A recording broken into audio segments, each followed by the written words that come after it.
You're listening to Thunderquack Podcast Network.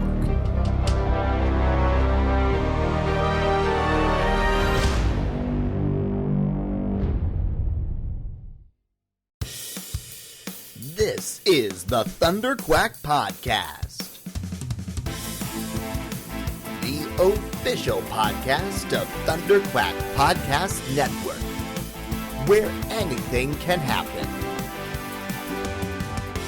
So strap yourselves in and hold on to your butts. It's Thunderquack time! Hello there, and welcome back to the Thunderquack Podcast, the official podcast of Thunderquack.com, which you can get, it's a Patreon thing, early Tuesdays, and then on Fridays, everybody else. Patreon producers, Brian Moreski, JJ Samuel. We have too many things to talk about for the whole rigmarole. I am one of your hosts, Michael Cohen. And I'm your other host, Amanda Kunkin. I love it. As you started going into it, I was like, didn't we just talk about how we're not going to do this? Yeah. Anyway. It's good. I gotta keep everybody on their toes. That's the thing. Right. Too many things. Last week we did an episode of Nuff Said Hawkeye. At the end, we were like, we'll be back eventually at some point in the near future, or maybe not, to talk about something, hopefully not Doctor Strange, because that means we won't have gotten anything between now and Doctor Strange.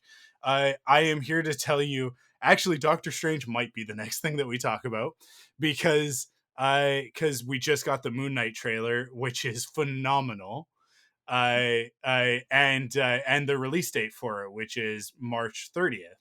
So March 30th, if it's 6 episodes, that's one episode. The 6th would be April 6th would be the next episode, right? 13th, 20th, 27th, May 4th would be the final episode. Well, Doctor Strange comes out May 6th, I think. I double check it, but I'm pretty sure May it's 20th, I thought. Is it later in the year? No, it's anymore? not, because I was assuming if I leave that it'll be before that. So yeah. No, yeah, you're right. I think it's I think May 4th. No, it's coming out May 4th. It's May 4th on that day. Yeah. Yeah. So I don't know which one we're going to talk about first. It's going to be very difficult to figure out how to do that. See. Moon Knight. It's so funny. We're not sure that Moon Knight is going to be 6 episodes though. That's another thing. I don't know. Let's see. They could throw a real wrench in the situation and make 8 episodes. We could get 8 episodes of Oscar Isaac, which would be awesome. I'd be here. Moon, according to Wikipedia, is 6 episodes. Don't they have to release something Star Wars on May 4th too? Maybe they'll do a double drop of the first episode. That'd be great. And then it avoids May 4th. The thing is that I would have expected them to announce that tonight, right? Like with the trailer, the first 2 episodes. Right. But that's fair. Moon Knight confirmed his 6-episode series. That was back on January 13th, so that was last week. Okay. This is the news hot off the presses and not at all Googled while we're podcasting. So 100%. I literally said what I was Googling. How many episodes is Moon Knight? I know. I just love that it's the format. It's how we roll here on Thunderquack. So we'll talk about Moon Knight in a second, but I think before we get into that, the interesting thing that I want to talk about is what I said to you and Curtis in our group chat, because we have a group chat for Nuff Said, right? And I said, like, I don't know what's more surprising, if we roll straight from the end of Boba Fett into Obi-Wan Kenobi, because Obi-Wan Kenobi is 6 episodes. And I think it's 6 episodes. Did we determine that? I feel like we did that. Also, isn't it called just Kenobi? No, it's called Obi-Wan Kenobi. It should just be called Kenobi. Kenobi. But there's a book called Kenobi. So they're probably trying to avoid paying the author of that book. That's fair. Because that's Fair. Disney's MO. How can we figure out how to do this where we take inspiration from, but we do not have to pay specific artists. As much as I love all of the stuff that Disney is producing, and I think that the creatives are doing a lot of things with the best intentions, I think that the legal side of Disney is trying to pull one over on people in general. Oh, I say that because Matt Fraction got a consulting producer, something like that, title on Hawkeye, but David Aya, who is the artist on those same books, didn't get any credit. He got no credit whatsoever on the show and didn't get any money, even though the title sequences are ripped straight from his work. Like it's like they don't look that way without his comics. So like without his illustrations. So it's one of those things where you're like, if Matt Fraction is getting credit for the like story inspired by, when the story is so loosely inspired by it, how is David Aya not getting paid in some fashion when those costumes they're wearing at the end are almost their costumes from his run, which he designed? Like it's a whole thing. Anyways, there's a lot about it that it's like, yeah, he definitely should be getting credit. And Disney has done that a couple of times with the Marvel stuff, where it's like, you guys should probably be kicking some dough at a few people who are very responsible for what you've created, what you're working on, what you're making. But are they using? I didn't realize they're using the same actors in Kenobi, like for Aunt Beru and yeah, of course they are. Why wouldn't they? I don't know. Why would it you seems recast too good those to be true. Like, honestly, what did we do to deserve Disney Plus? Because they just are like, here, remember all of these things from your childhood? I feel like you and I are friends because of Hayden Christensen. Like, I feel like there's so much about the prequel trilogy that like I'm just excited for this. Anyways, the first time that you and I hung out like outside of school was me coming over to your house to watch Attack of the Clones on DVD right after it had been released, because I didn't have a DVD player. So and you gushing about Hayden Christensen and how cute he was, and me sitting there not at the time fully understanding, but gushing about Ewan McGregor and how cute he was with his wonderful Jedi mullet, which I was also actually, I don't know. I'd have to look at. Let's place this in time, because I know when I cut that hair. Because it was a big deal. Did you cut your hair after or before? No. Attack of the Clones DVD release date. What day did that? November 12th, 2002. So I fully still had my Obi-Wan Kenobi mullet at the time. Nice. The Jedi mullet, right? Which isn't really a mullet. It's just that like you got like I had he has that excessively long hair in the back. It's actually all the same length. So it's party all over the place, right? No, there's no business in the front whatsoever. But I remember, the reason why I remember whether or not I still had that hair is because we were doing Best Christmas Pageant Ever, right? That was the show that we were doing. And it was supposed, it's that play is set in like the 60s.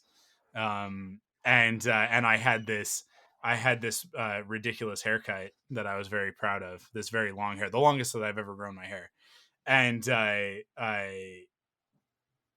I over the Christmas break, I got my haircut and I came back. And when I came back, our drama teacher, the director, Mrs. Rutherford, she like, I walked into the classroom and she was like, "Are you kidding me? Are you kidding me? You cut your hair now? You couldn't cut your hair before the production?" So that like, because it's not like I like got a little, like I got like a trim. Like I basically like went down to like as short as I go with my hair, which would have been much more appropriate for the character in that time period. And it was like, yeah, I don't know what to tell you. I got tired of it. But yeah, so I definitely would have been sitting on that couch next to you with that with that Obi-Wan Kenobi haircut. Right on. Which it started as I wanted to look like Tom Cruise in Mission Impossible 2 and Vanilla Sky, which is sort of that era when he had the long hair throughout that period. But my hair does not do what Tom Cruise's hair does. And my hair barely does what Ewan McGregor's does when it's that long, but it's close. With enough product, I can make it hold that for about an hour or two. Actually, it doesn't do it anymore because now it's not that straight. It's a lot more wavy now. But yeah, I don't know. Do you remember my long hair? Do you remember when I had the long hair? I do remember you having long hair, but I have a terrible memory, so it's mostly probably from photos.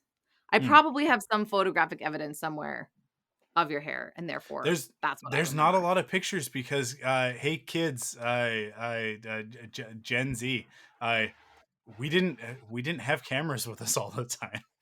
What a Very weird rarely world. did we have I cameras. remember going on exchange and bringing disposable cameras because Yeah. I didn't have a digital camera, and it just being the bizarrest.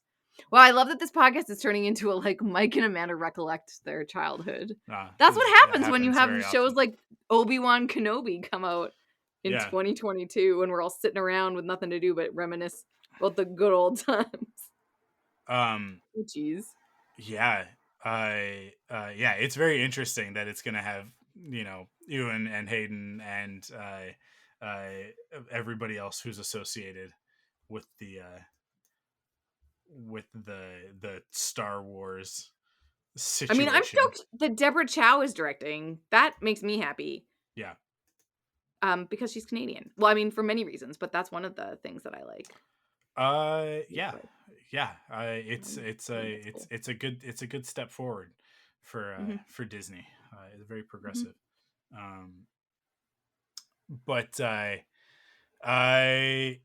we were talking about so We're I trying to don't know figure out what's where it fits in. yeah, I don't Like, know what's what more surprising that we get Kenobi right away or that Disney Plus theoretically has a 6-week gap from the time that Boba Fett ends until Moon Knight starts, where there is no Marvel or Star Wars weekly original programming. And I'm trying to think. I don't think we've had more than a 2-week gap since WandaVision to Falcon and Winter Soldier. Oh, and what was that? There was a week, right? There was 1 Yeah, week it in wasn't there, even that long. Like, I don't think that and they've we gotta got put something in there. yeah. There has to be They've got something to. coming. There has to be something coming. And it's Uh, not gonna be see, this is the weird thing is that it's not probably gonna be Marvel because if Moon Knight happens and then Doctor Strange happens, yeah, they should probably put another Star Wars content in there. Or something that nobody has thought of. I don't know. It's weird. It's a yeah. weird time. There's enough for 6 weeks though, right? There's basically a 6-week gap from end of And Boba Fett until there's 6 the weeks theoretically from the end yeah. of Boba Fett to the beginning of Moon Knight. Um, yeah, because Boba Fett is 7 episodes, so we've got 4 weeks left of it. Yeah, and if you plot that out on the calendar, it's like yeah, it's right there. There's 6 weeks in between, and there are 6 episodes of Obi-Wan Kenobi, but there are also 6 episodes of Miss Marvel, and there are also 6 episodes of Echo. Apparently, like it's like a lot of these shows are 6 episodes. They Um, fit a bunch of stuff in there. Maybe it'll be yeah, something we haven't even heard of yet. And they'll be like, surprise. yeah, I don't think that that'll be the case, but yeah, I literally like I don't know. I let's look it up. Disney Plus 2022 and see everything Disney Plus original coming in 2022. What's on DisneyPlus.com? It's the whole point of this website. I would imagine that they've got their act together. Let's see how much they've Probably got their on act together. Do they have the release guesstimates date and for Moon Knight seeing. yet? No, they don't. Well, Get on it, that's guys. just shoddy. So we've Came got out a Moon whole Knight, few hours ago. She-Hulk, Miss Marvel, Oh yeah, Guardians of She-Hulk. the Galaxy Holiday Special, which obviously happens around Christmas. I Am Groot, which is an animated thing.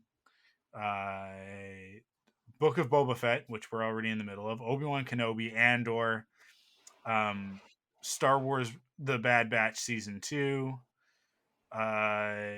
Cheaper by the Dozen, which is coming in March, Disenchanted, which is coming this fall, which is the sequel, but it's a movie, not a series. Better Nate Than Ever, which I don't think is anything. I don't think that this is like yeah, it's not. It's based on the book. I mean, it means It's something to not. somebody, I'm sure. Yeah. Hocus Pocus 2, which is coming. Obviously, it better be coming for Halloween, sometime in October. Pinocchio is coming later this year. Ice Age Adventures of Buck Wild. Sneakerella is in May. Sneakerella. Love it. Yeah, it's the one about the guy. He's like he designs shoes or whatever. It's a thing. I Proud believe. Family, Spiderwick Chronicles, Baymax, which isn't slated until the summer. Rise, which is a film, not a series. Chip and Dale, which is a film. Is that this year? Is that really this year? Chip and Dale's happening this year. That's exciting. New Rescue Rangers. There's so many things happening this year. I don't know. Yeah. There's just an excessive amount of content. Diary of a Wimpy Kid, this is the animated Diary of a Wimpy Kid, not the live action ones. More of the live High action School ones, Musical, the musical, the series. Zootopia Plus, which are just shorts.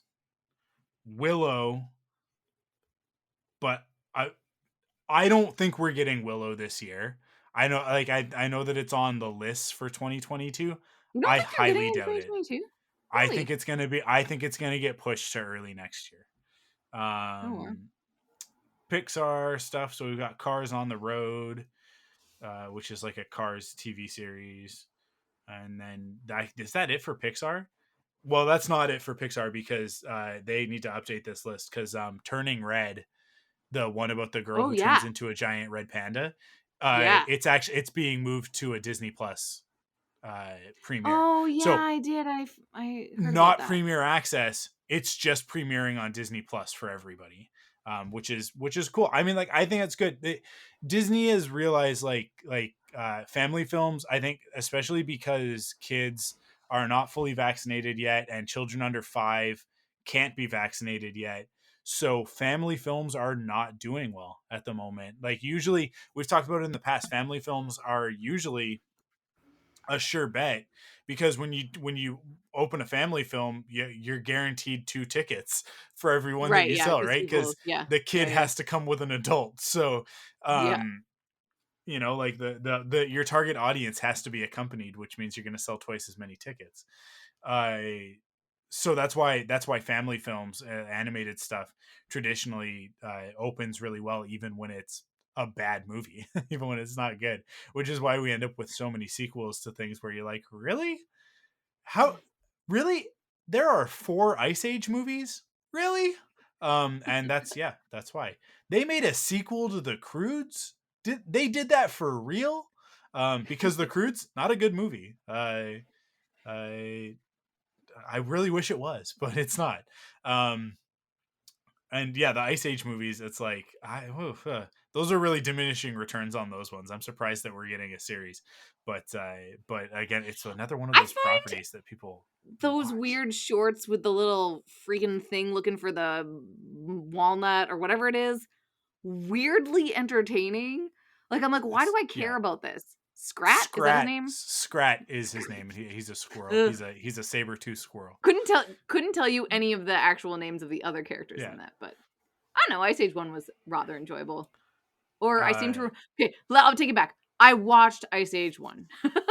the first Ice Age is a good movie for the era. Like it's hard to go back and watch it now because it's like it like a 15-year-old with Blender can produce that level of visual nowadays. Like how this is like the challenge to stay up to date with the modern time. I mean, like, I have you watched Arcane yet? Have you checked any of it out? Not yet. You Not still yet. haven't? No. Like, that's the top. Like, Arcane and Bad Batch are the best TV series being produced from a like technical, like visual standpoint. Um, there's a few other that are kind of up there with that. But I like Ice Age is not, it's not even close to that level of it's like, yeah, it's you uh modeling the characters from Ice Age would be like a tutorial that you would do to learn how to use 3D modeling software nowadays. Sure. And also, by the way, they'd have more polys and the fur textures would be better. Like, it's like they'd be way more advanced on your personal computer than what they were, because Ice Age is 2000 and like 5, maybe 2006. Like, it's a long time ago nowadays, and by like computer animation standards, it's a completely different era. But the story is fine. Like, the story is good. It's just like, it's one of those things where, like, a lot of those stories, you go back, watch Toy Story or A Bug's Life or Ice Age or any of that stuff up into a certain point, um the stories are actually very like limited by the technology, and it was hard to see it at the time, but we can kind of look back at it now and go like, oh, you wrote a story that had very few characters in the background for a reason. Of Right? course. Like the humans don't do a lot in the first Toy Story movie because the humans were horrendous to look at. Right? um and then, like, it's funny, like, as the Toy Story movies go on, the human characters become more and more involved in the story because they got better and better at animating them. Right? But yeah, it is one of those ones where you look back and you're like, it's like the first 15 minutes of that, they're with the herd and there's like all of these other animals, and then very quickly all of our characters go off in a completely different direction from everybody else, because now we only have to Half the worry about budget went into animating the 6 first. characters. Yeah. Yeah, the first like one Yeah. third of it. Now it's Yep. just 6 characters on snow, and we're just gonna put a lot of our money into animating this snow. So don't worry about the I do characters so like much. the way that you're putting it though. I do like the idea that like if they worked out the contracts and are going to pay the people appropriately to put Turning Red on Disney Plus in the hope that it will find that audience and not be Yeah, handcuffed by weird box office like algorithms or whatever. I do like that. That's cool. There's it's no need much to make more it premium important. content. Yeah, Like it's much more it'll keep important me coming to back. Disney Yeah. that they Mhm. can sell some lunchboxes than Yeah. Yeah. box office, right? With That's these true. properties, like, Yeah, they if they want can just mind get people share. excited about it. Yeah. Yeah. Yeah. Yeah, they're going to make a lot more money off of theme park merchandising, even in this climate, because I don't know if you saw that thing with the Figment popcorn buckets, but What was the Figment somebody popcorn buckets? I saw the some line that you tweeted about. yeah, someone's going to die as a result of those popcorn buckets. That's a, like, to me, like, that is, it's like a 6 degrees of Kevin Bacon situation, right? Of like somebody was in that line to get a stupid popcorn bucket in the shape of a purple dragon from a theme park attraction that's been gone for like 10 years. They're Is that going what it to, was? There's yeah, a popcorn bucket in the shape of a dragon from something that doesn't exist yeah, anymore? Is that yeah, there's see, I don't know there's what a it was, character so called Figment that's part of a, that is a character in a ride okay. from Epcot that doesn't, it's no longer in operation, or they've Right. changed it. I don't know the full details, but I know that like Figment is a thing of like, oh, when Figment stuff shows up, that's really cool because this is a character that people have nostalgia for from like the 90s, like Ah. the 80s and 90s, I guess. I So yeah, if somebody in that lineup is going to get COVID from having been in that lineup. They might not die, but they might pass it on to somebody who passes it on to somebody, and that person's gonna die. Right? Like, because of a piece of theme park merchandise. So So if you're worried about Disney and how well they're doing their bottom line, they're fine. I'm a little bitter about it because I just think that it's super irresponsible for them to have not managed the situation better. I mean, that's the whole world. Everybody's doing what they're gonna do. I don't know. But it was Florida, right? So what are you gonna do? I gotta Google what a Figment popcorn bucket is. Yeah. Oh my gosh, they lined up for 7 hours to buy this thing. That's yeah, and they were like silly. packed in. So people were lined up from Disney Springs all the way to Universal, like to a different theme park. Wow. Like, I mean, here's the thing that sucks. This is a hecka cute popcorn bucket. yeah, Like, of course. I'm just saying. Figment's it's a cute great. little purple dinosaur. I'm so pleased. Yeah. I wonder how much you can buy them for online though, and I didn't have to wait in line for 7 hours. Probably a very big price tag. I mean, like, just jump over to eBay and look. I'm sure they're super expensive. But $122. Yeah. Which is like $10 more than you paid for it in the park. So that's a theme park joke. I get it. It was good. Let's talk about Moon Knight though. Let's talk about this. I was gonna say, are we done talking about Moon Knight? I feel like we've been talking about Moonlight for so long. We haven't actually talked about Moon Knight. We've talked about everything around Moon Knight and our speculation. Here's the thing. Oscar Isaac, looking great.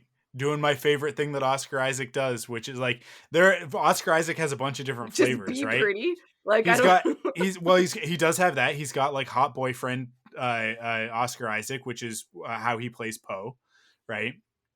He's got like mysterious loner Oscar Isaac, which is like inside Llewyn Davis is that sort of a vibe. A most violent year, like it's some of his more like grittier stuff. He's usually like mysterious loner Oscar Isaac, and then he's got unhinged Oscar Isaac. And like, hey, here's the thing: sometimes he'll play both of these. Like he'll have both of these aspects in the same character in the same movie. So like Ex Machina is a really great example. He starts off as a mysterious loner, but then about midway through the movie, Oscar Isaac is an Ex Machina? He's one of the 2 leads in that movie. No 3 way. leads. Yeah, it's Oscar Isaac, There's Donald 3 Gleason, leads, but I've and always Alicia Vikander. I know I've only ever clocked Donald Gleason and Alicia Vikander. Yeah, it's because he looks different because he shaves his head and has the beard, right, and the glasses, so he looks totally different. Oh my gosh. He starts off as a mysterious loner in that one and then goes unhinged. And that's fair. Unhinged Oscar Isaac is my favorite Oscar Isaac.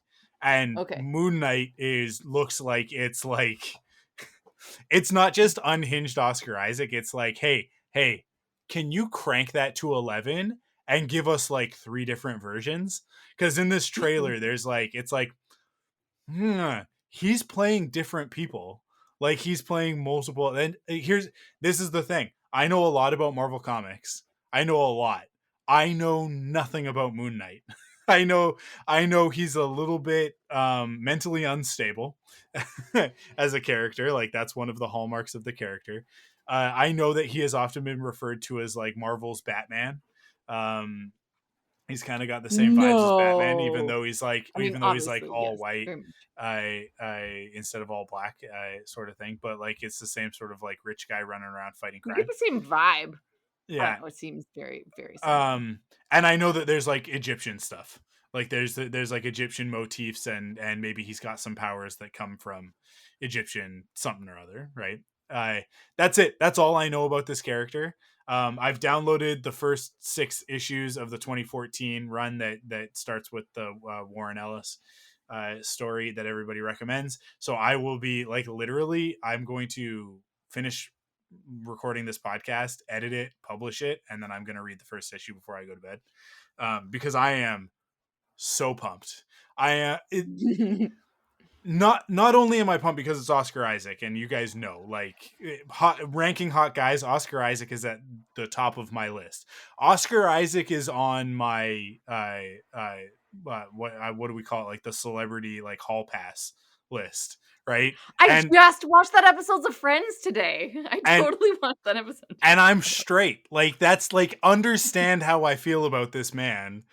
That like if and very much like Ross, it's like, well, you know, I have a list of weird coffee shop guys, and I just bumped you for that guy over there. So I know that I have no chance with Oscar Isaac, but regardless, like, in my fantasies of it, because also in my fantasy I've like gotten in shape, and you know, like, Yeah, it's like, you're a different person in it's your a good hair Oscar Isaac day, and you fantasy. know, all these things, right? um but I like, aside from that aspect of it, which would have me like through the roof, pun intended, over the moon anyways, I this looks like the best shot of these shows so far. And like, they've all been well shot. Like none of them look like we might talk a little bit about Peacemaker later on in this episode. I watched the first episode. Peacemaker looks like a TV show. It's not a dig. I'm not like trying to take anything away from it. I enjoyed the first episode.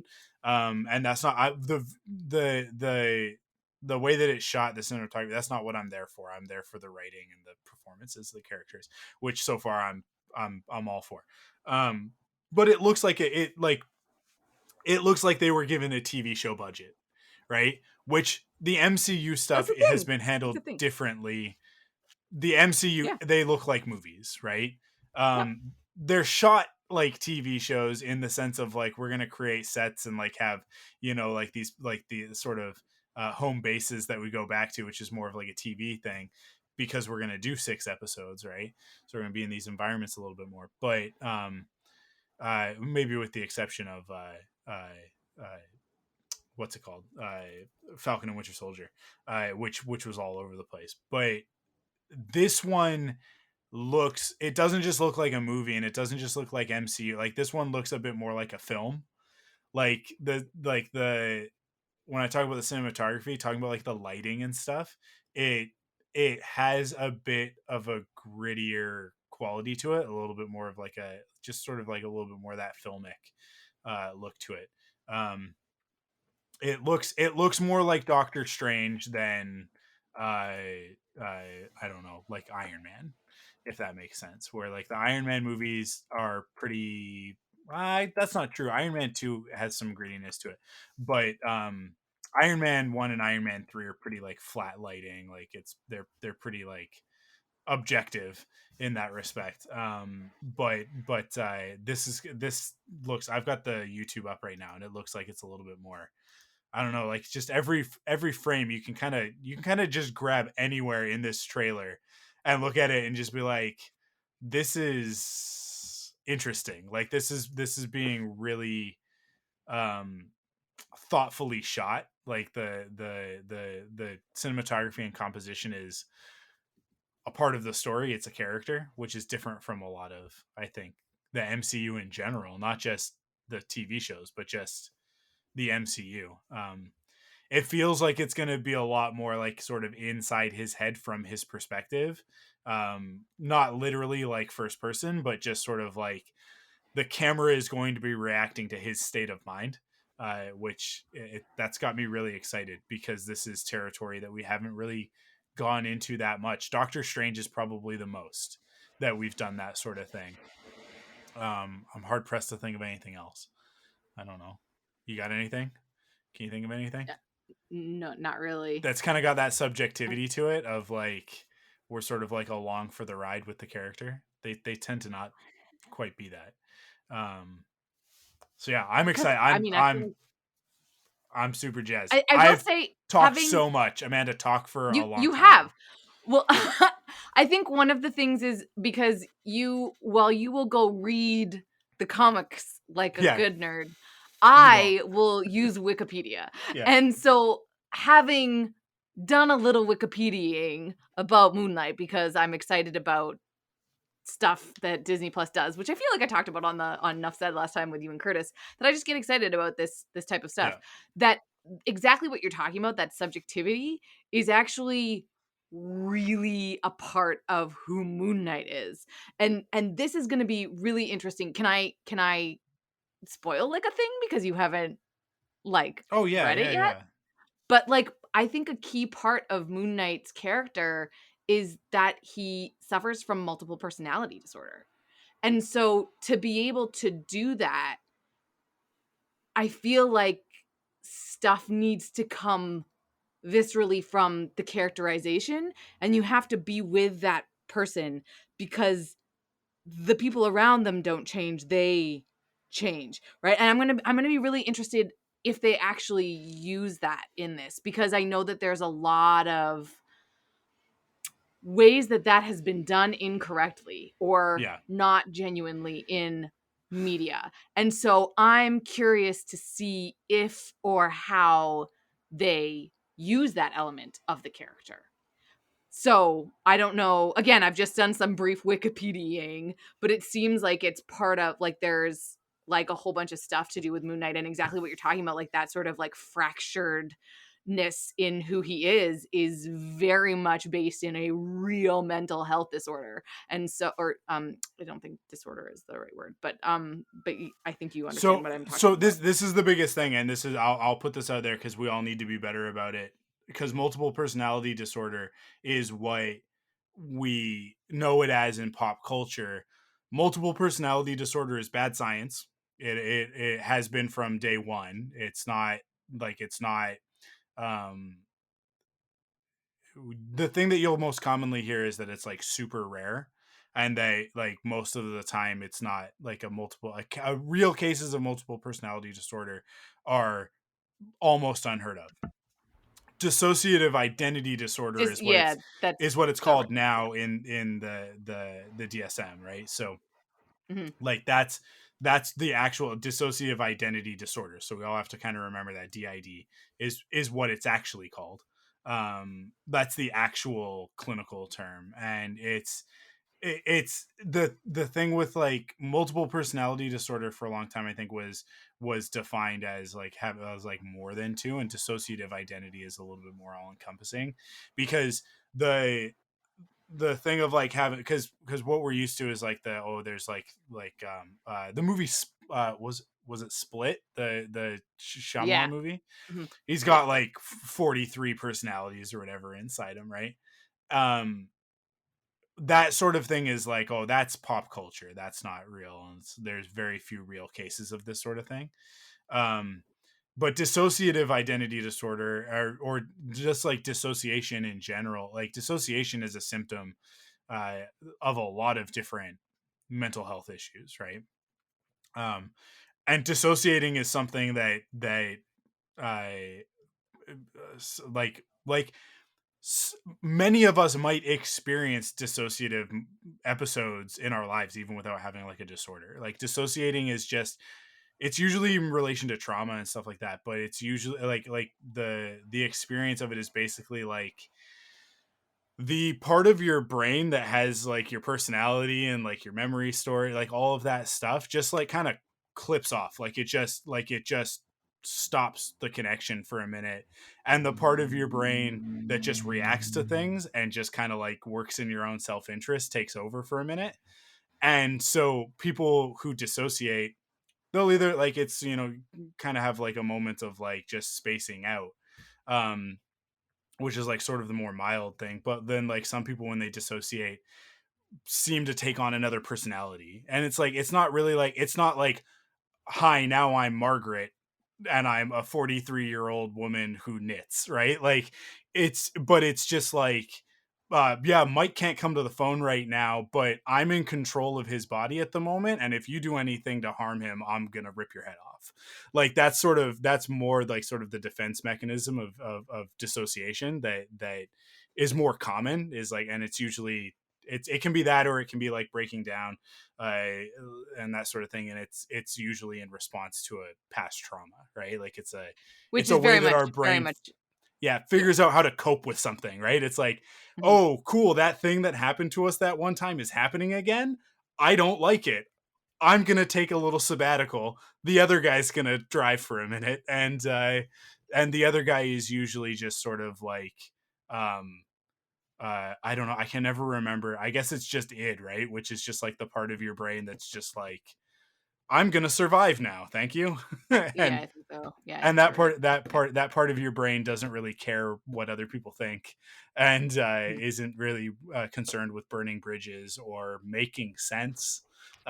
There's not a lot of logic mhm, or reason, but can mhm, still be very um very intelligent and very uh, uh sort of like conniving, manipulative, like in order to get what you want.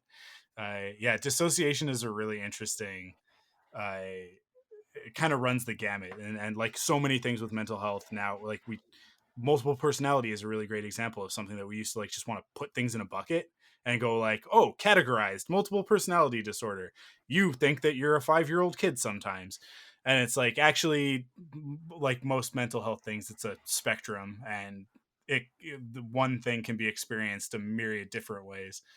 So it'll be really interesting, like sort of, I think what you're getting at is, are they going to treat it like classic pop culture multiple personality disorder, or are they going to be more mhm. clinical and like And actually scientific about how this is going on in his head, or are they just going to use like supernatural stuff to to explain do away that it's something not a that's medical not. thing? Yeah, Yeah, exactly. And so I will say that I hope that they maybe go a little bit spooky, like on the like, let's lean into this the like possession by the moon spirit in yeah, the sarcophagus or whatever it is that he went through, because I think some of the personalities that they like, some of the different like individual identities that he uses classically as a character, I don't think they can do genuinely in like I think it would be really hard for them to do this. So there's a lot of yeah, stuff that they could play with and ground it a little bit more in the physicality of the world and like that sort of grittiness, and see where they could go with it. But there's definitely something in the trailer. I mean, it is a real rough, like you watch the trailer and you're like, there is something going on with this guy.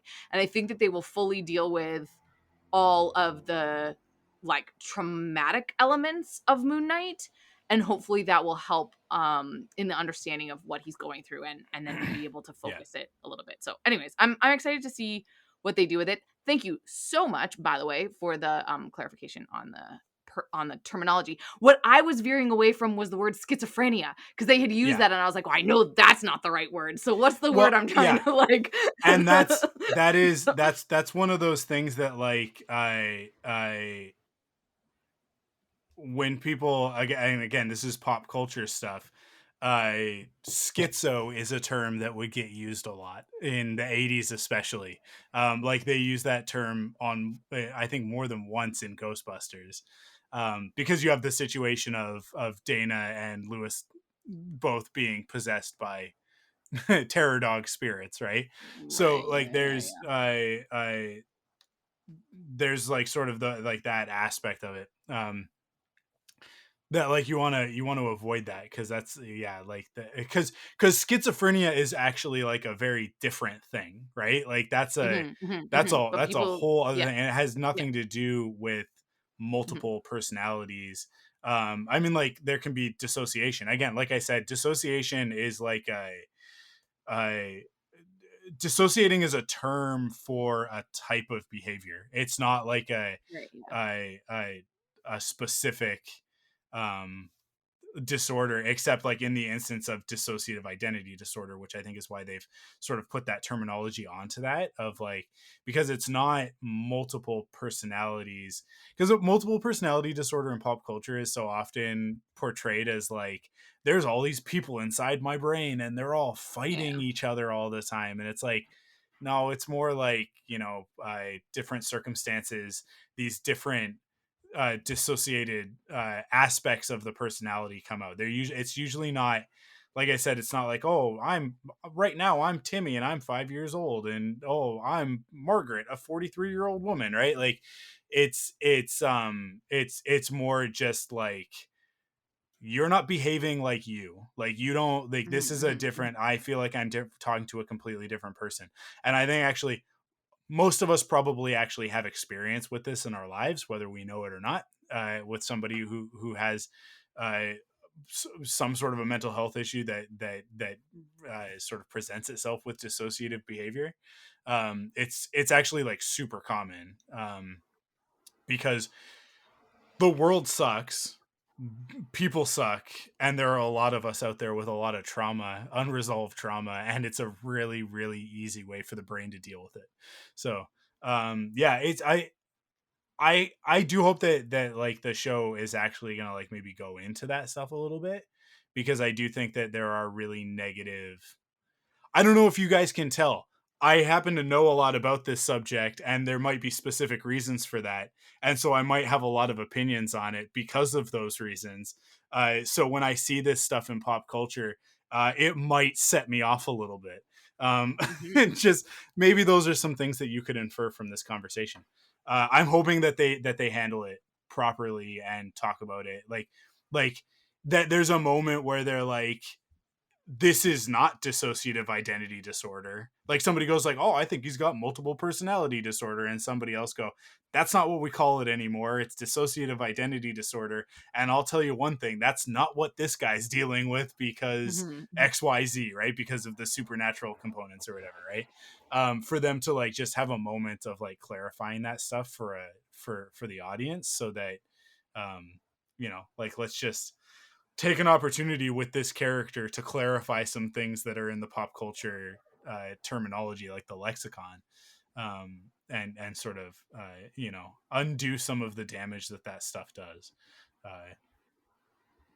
Yeah, I don't know. So anyways, it's a good opportunity for that, and for sure. Marvel has been super good about using those opportunities where they can, right? Like they've actually taken problematic characters and use those problematic characters to tell stories. And some of them, it took them a little while to get around to, and sometimes, like the first step is a misstep, like turning the Mandarin into Islamic terrorists. Like, let's just put a fine point on that one, because that's what the first Iron Man does. That, like, it definitely goes like, hey, guess what? The Mandarins, the Ten Rings, are a Middle Eastern terrorist group. And it's like, okay, we'll tell that story, and then we move away from that over years, and we get a little bit more sensitive about it, and then we come to the point where it's like, oh, now we're going to do this thing with Trevor Slattery, and then we'll move away from that, and we get to Shang-Chi, and it's like, let's actually like let's talk about it in the movie. Like, let's actually address how problematic all of this is,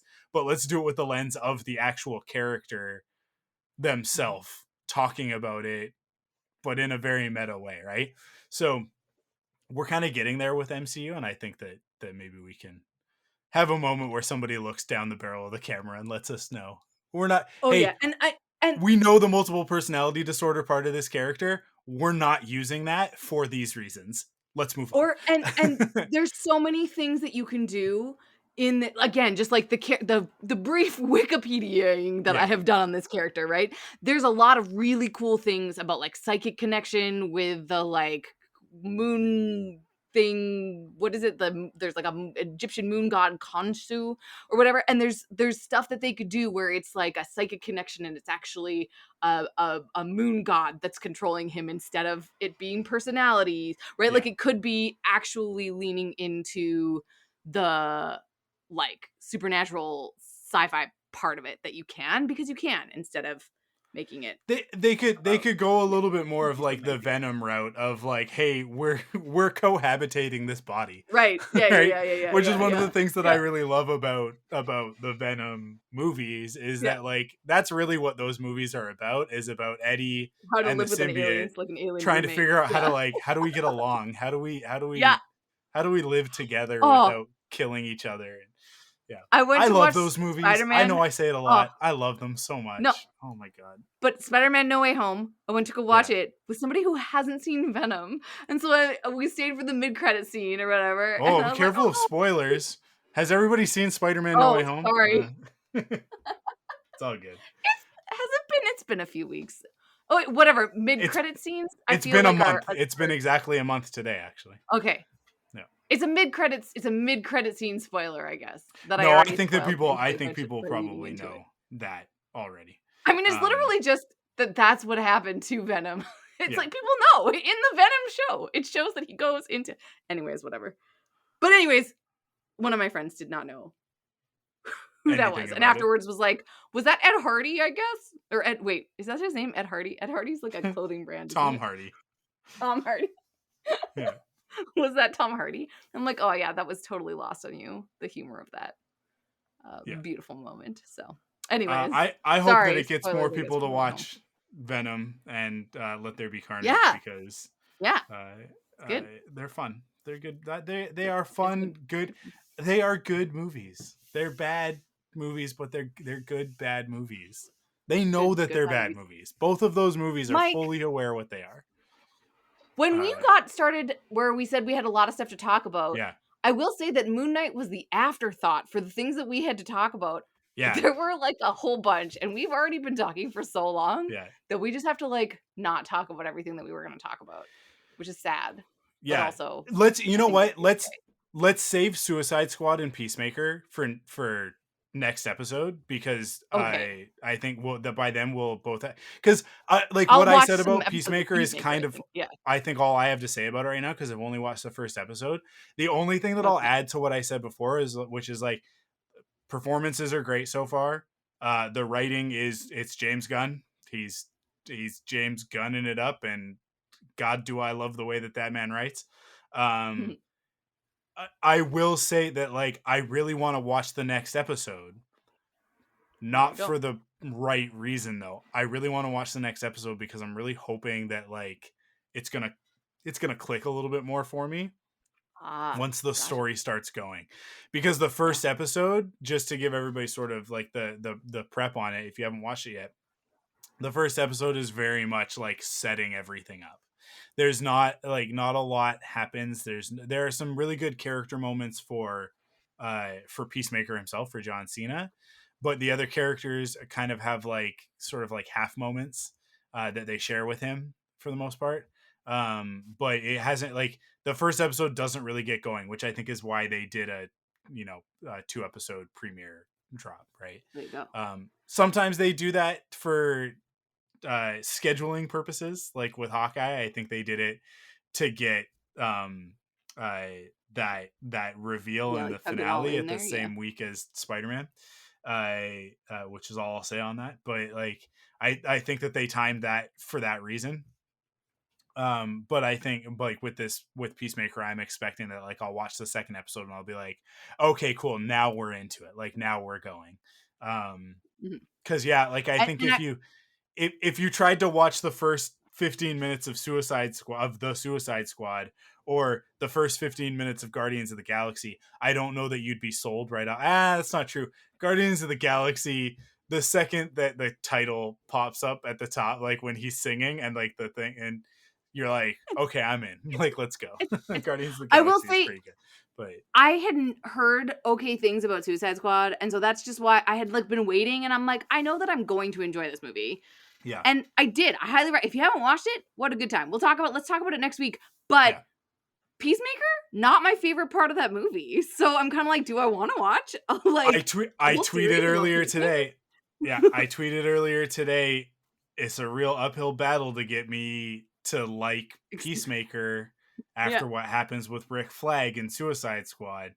Because Rick Flag's my favorite character from those two movies. Because Joel Kinnaman is like...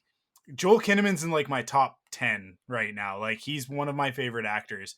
If you haven't watched For All Mankind, phenomenal.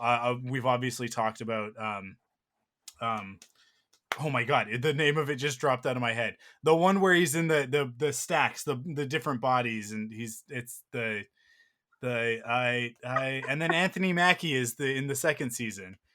Joel Kinnaman was the first one. You know what I'm talking about because you watched it too. I know. Oh! Yes! Oh, come on. And the abuela is like an old dude because, oh, come on. Yeah. Oh, come on. Everybody knows. Shout it into your... Yeah, it's right there, and I can't... It's on the tip of my tongue. It's like, bodies. I kickstarted the role-playing game for it. Like, they did like a tabletop role-playing game of it, and Oh, no. Oh no! This is hurting my head so much. Yeah, oh, come on! it's like it's on the tip of my tongue. So explain, like, let's talk about it more. And they like go into the thing in the sky, and they like have the different bodies, and they put the stacks in Wow, their head, it's and they not even download it's personalities. not even on his Altered Carbon. Jeez Oh, Louise. thank you so much. Altered Oh, that Carbon. hurt my brain. Oh Yeah. no. Um Oh, okay. Oh, that was an upsetting few minutes. so yeah, Sorry, is like Rick Flag? You said 2 movies. Which other movie is Rick Flag? Joel Is Kinnaman he Joel Kinnaman? is Rick Flag in the Suicide Squad. He Yeah. also he played Takeshi Kovacs in season 1 of Yeah. Altered Carbon. Yes. He was also in the original Suicide Squad. He's one of the Suicide Squad. characters that makes the Okay. jump. And then he has Okay. a show on Apple TV Plus called For All Mankind, where he plays an astronaut named Ed Baldwin, who For Right. All Mankind, just to give people the pitch super quick, it's an alternate history drama about NASA where Russia wins the space race. They make it to Huh. the moon Interesting. first. Huh. And so everything from that point forward is different. Interesting. And so it's like a sci-fi series. Sorry, just choking on my own spit. That's all good. I'm so excited to talk about For All Is Mankind. the Suicide is oh, For All this is Mankind has 2 just like seasons, and it's my favorite thing that I watched last year. Just so everybody okay. knows, like it, and I didn't Cool. talk about it very much because I know, Amanda, it is not up your alley. Okay. You Okay. might enjoy it because the actors are good, but like this, you probably don't care about the NASA space sci-fi because for nerds of a very specific type, it's like there are things in it like the Sea Dragon, which was like a scrapped NASA project of like instead of launching rockets from like Cape Canaveral is where they generally do it, right? Or but like from Mhm. land, that they would basically build like a really big rocket underwater and it would launch from in the water for whatever reason. Like there's some reason that they thought that this was a better idea because it's safer or I don't know, right? That they could being submerged in water was good for some reason. And you end up seeing the Sea Dragon at one point. It's like it's a whole thing. Anyways, it's like all these like there's all these alternate history things of like NASA was working on this thing and then they scrapped it to work on this other thing. But because this is alternate history, it's like, oh no, they did that. In this version they did Mhm. that thing, and then you get to see it, and it's they build a base on the moon, and like it's a super super cool series. And then on top of that, it's got Joel Kinnaman and oh my god, I'm terrible with names lately because I'm so tired all the time because I don't sleep. Michael Dorman, who is from the show. This is awful. This is your I day. can't. It's your day today. I can't. Patriot. I was thinking. All I could think was Preacher. Okay. From the show Patriot, which is on Amazon Prime. It's an Amazon original. Patriot is one of my favorite TV shows of all time. Like it's like I have never heard you talk about either of these television shows before. that really upsets me because Patriot I have name dropped on this podcast at least 6 times. And Oh, okay. at least 2 of those times I have said it's one of my favorite shows. It's like Community and Patriot are like the top 2 spots. Like that's Okay. like those are my favorite. They are my favorite shows. Patriot is so good, and I have told a million people to watch it. And yeah, Michael Dorman is a phenomenal actor, and I don't understand why he's not in everything. Joel Kinnaman likewise is amazing, and I don't understand why he doesn't get more work. He's also RoboCop in the RoboCop remake that nobody likes, that I think is a very good movie. It's not the original RoboCop, but that's the point. Anyways, he's in a bunch of other stuff too. Like he's sort We of did all a over the terrible place. job about not talking about the Suicide Squad for very long either. I love it. Well, we It's so didn't talk about good. the Suicide Squad for very long. I'm talking about Joel That's about Kinnaman everything for the last 10 around it. minutes. That's true. I do like this. Just talk about hot boys in TV shows. Yeah. Isn't that what we should just rename the podcast? Okay. Uh, We do. It Mike does and Amanda seem. talk It about does hot seem boys. like every year we got to talk about. brings me to why I actually wanted to talk about Suicide Squad, because I have to shout out to the Thunderquack Patreon page for being so topical with the Jason Momoa news that Pete Davidson being in the Suicide Squad was a fun little bonus for, like, I just happened to have been in a Pete Davidson mood that day and just enjoyed seeing him in it a little bit, because I did not know that Jason Momoa had broken up with Lisa Bonet, or like they had separated, when someone posted the meme of Pete Davidson and Jason Momoa, and I just thought it was like a funny like Pete Davidson meme, but it was so topical that I appreciated it like 3 hours later when I was like, "Oh, I get it. It's because he's single." Gotcha. It took me a long time to get it, but I was pleased that it was the Thunderquack podcast that alerted me to the news of Jason Momoa. So again, Hot Boys on the Internet, I feel like, is the impetus for me wanting to talk about a lot of different things on the podcast. Pete Davidson, enjoyable in the Suicide Squad. So, that was what else were we going to talk on this podcast about? I feel like there was Well, there were those two what was it? things, and then the NFT bros. the NFT bros. Wanted Yeah, to just talk about NFT bros successfully buying a copy of Dune for $3 million on the internet because they wanted to have the rights to Dune. yeah. I don't know. I just think it's weird. I feel like I a don't lot of know. people buying NFTs are the same type of people who like 15 years ago would buy a star from the star registry with their, so Oh, that yeah. they're like, I Oh, yeah. own that star now. Or Mhm. like the recent fad. I don't know if it's much of a fad, but the recent thing that you hear a lot about is like, you hear this every year at Christmas, it crops back up. Are you, hey, are you looking for a really unique and cool Christmas gift idea for someone who's got everything? Well, check this out. You can buy a piece of land in Ireland Become a Scottish lord or and whatever. become, Yeah. yeah, and it's like, if you bought a piece of land in Ireland and became a Scottish lord, Yeah. that'd be impressive. But That wouldn't work too much, but yes. yeah, and it's like, oh, now you're a duke, and it's like, I no, you're not. That is dumb. It definitely it would cost more than what you just paid. Yeah, and I feel like NFTs are like, they're for like the I like finance bros. It's like these are like, you now own this star for a finance bro. Um, don't buy NFTs because you are not the one who's going to make money off of that. The other analogies is that NFTs are MLMs for white dudes. Like, what,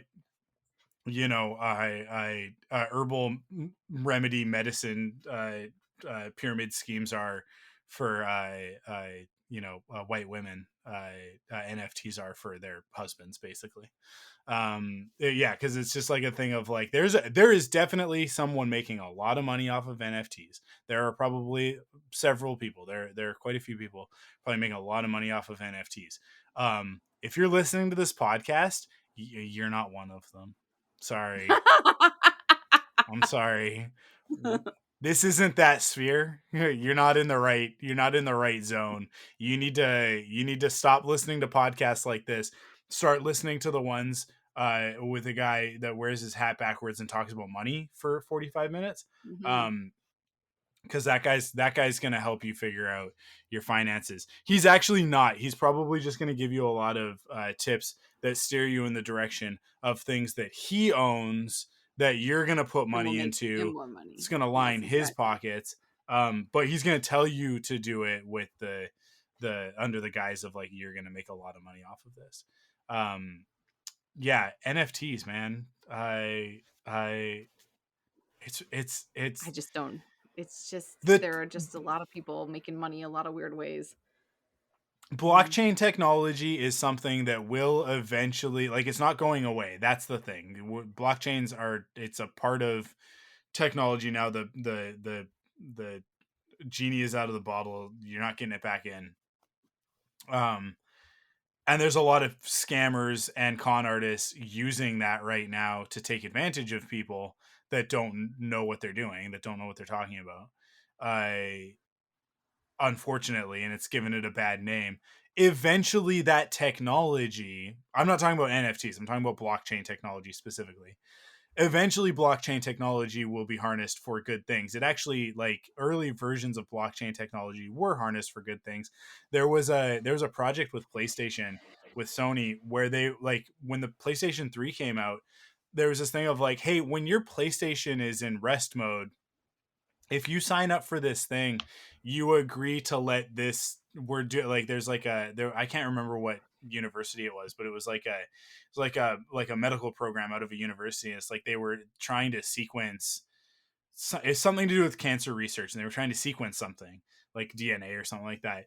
And it was like, but we need like so much processing capacity, not even power or speed, but just like capacity, like literally just like processing real estate, right?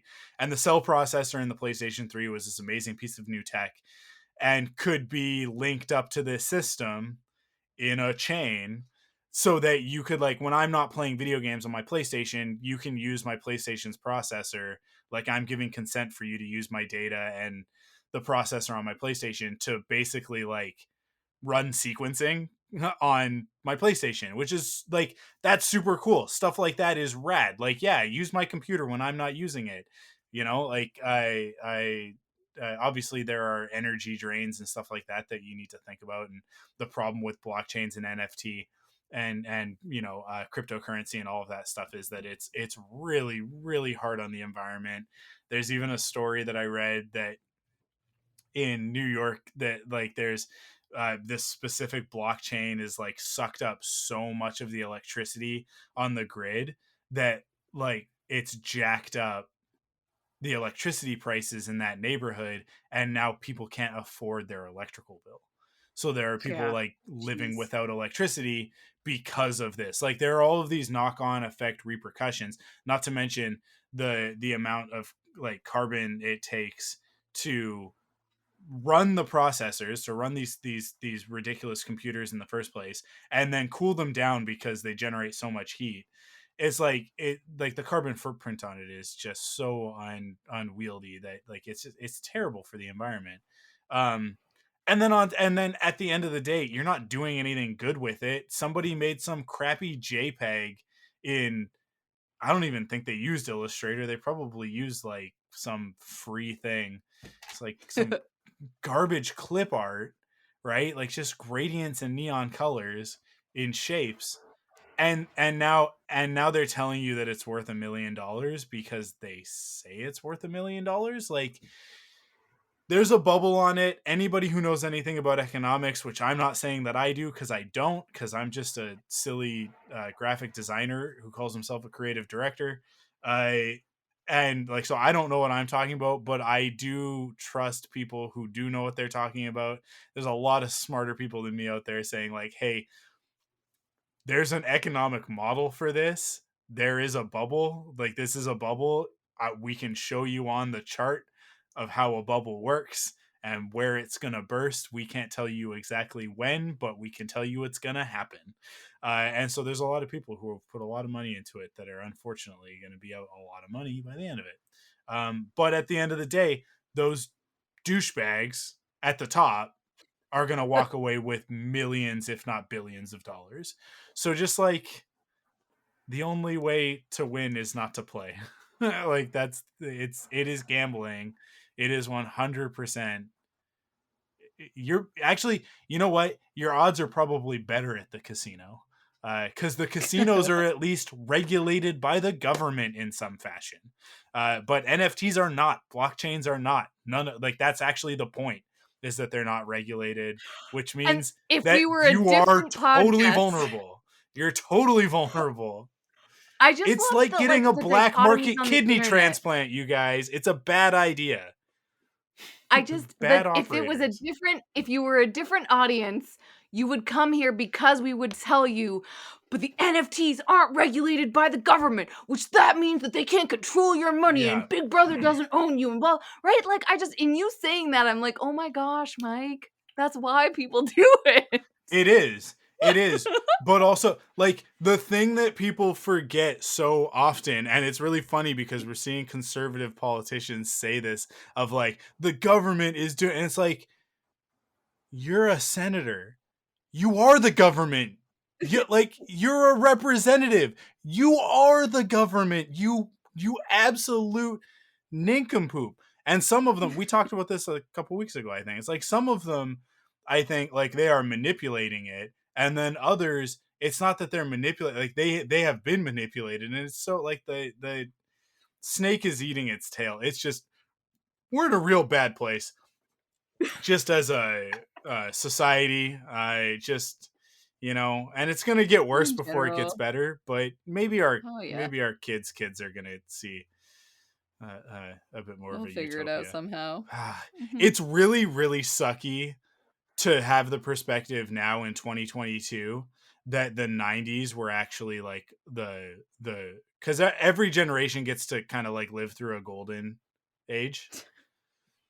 And If it it was the really 90s, that's sucks to probably know well that like said. from like 1985 and I'm talking specifically about North America and predominantly about white people. So just like, I will just add that caveat to what I'm about to say, but that like we look back on it and it's like, that nope, that was the golden age that we got to live through.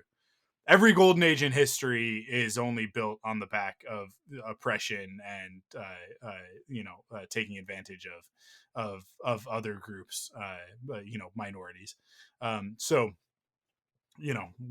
we have that perspective for sure, but at the same time, it's like, oh, the best it was ever gonna be for me was when I was a kid, and now and yeah.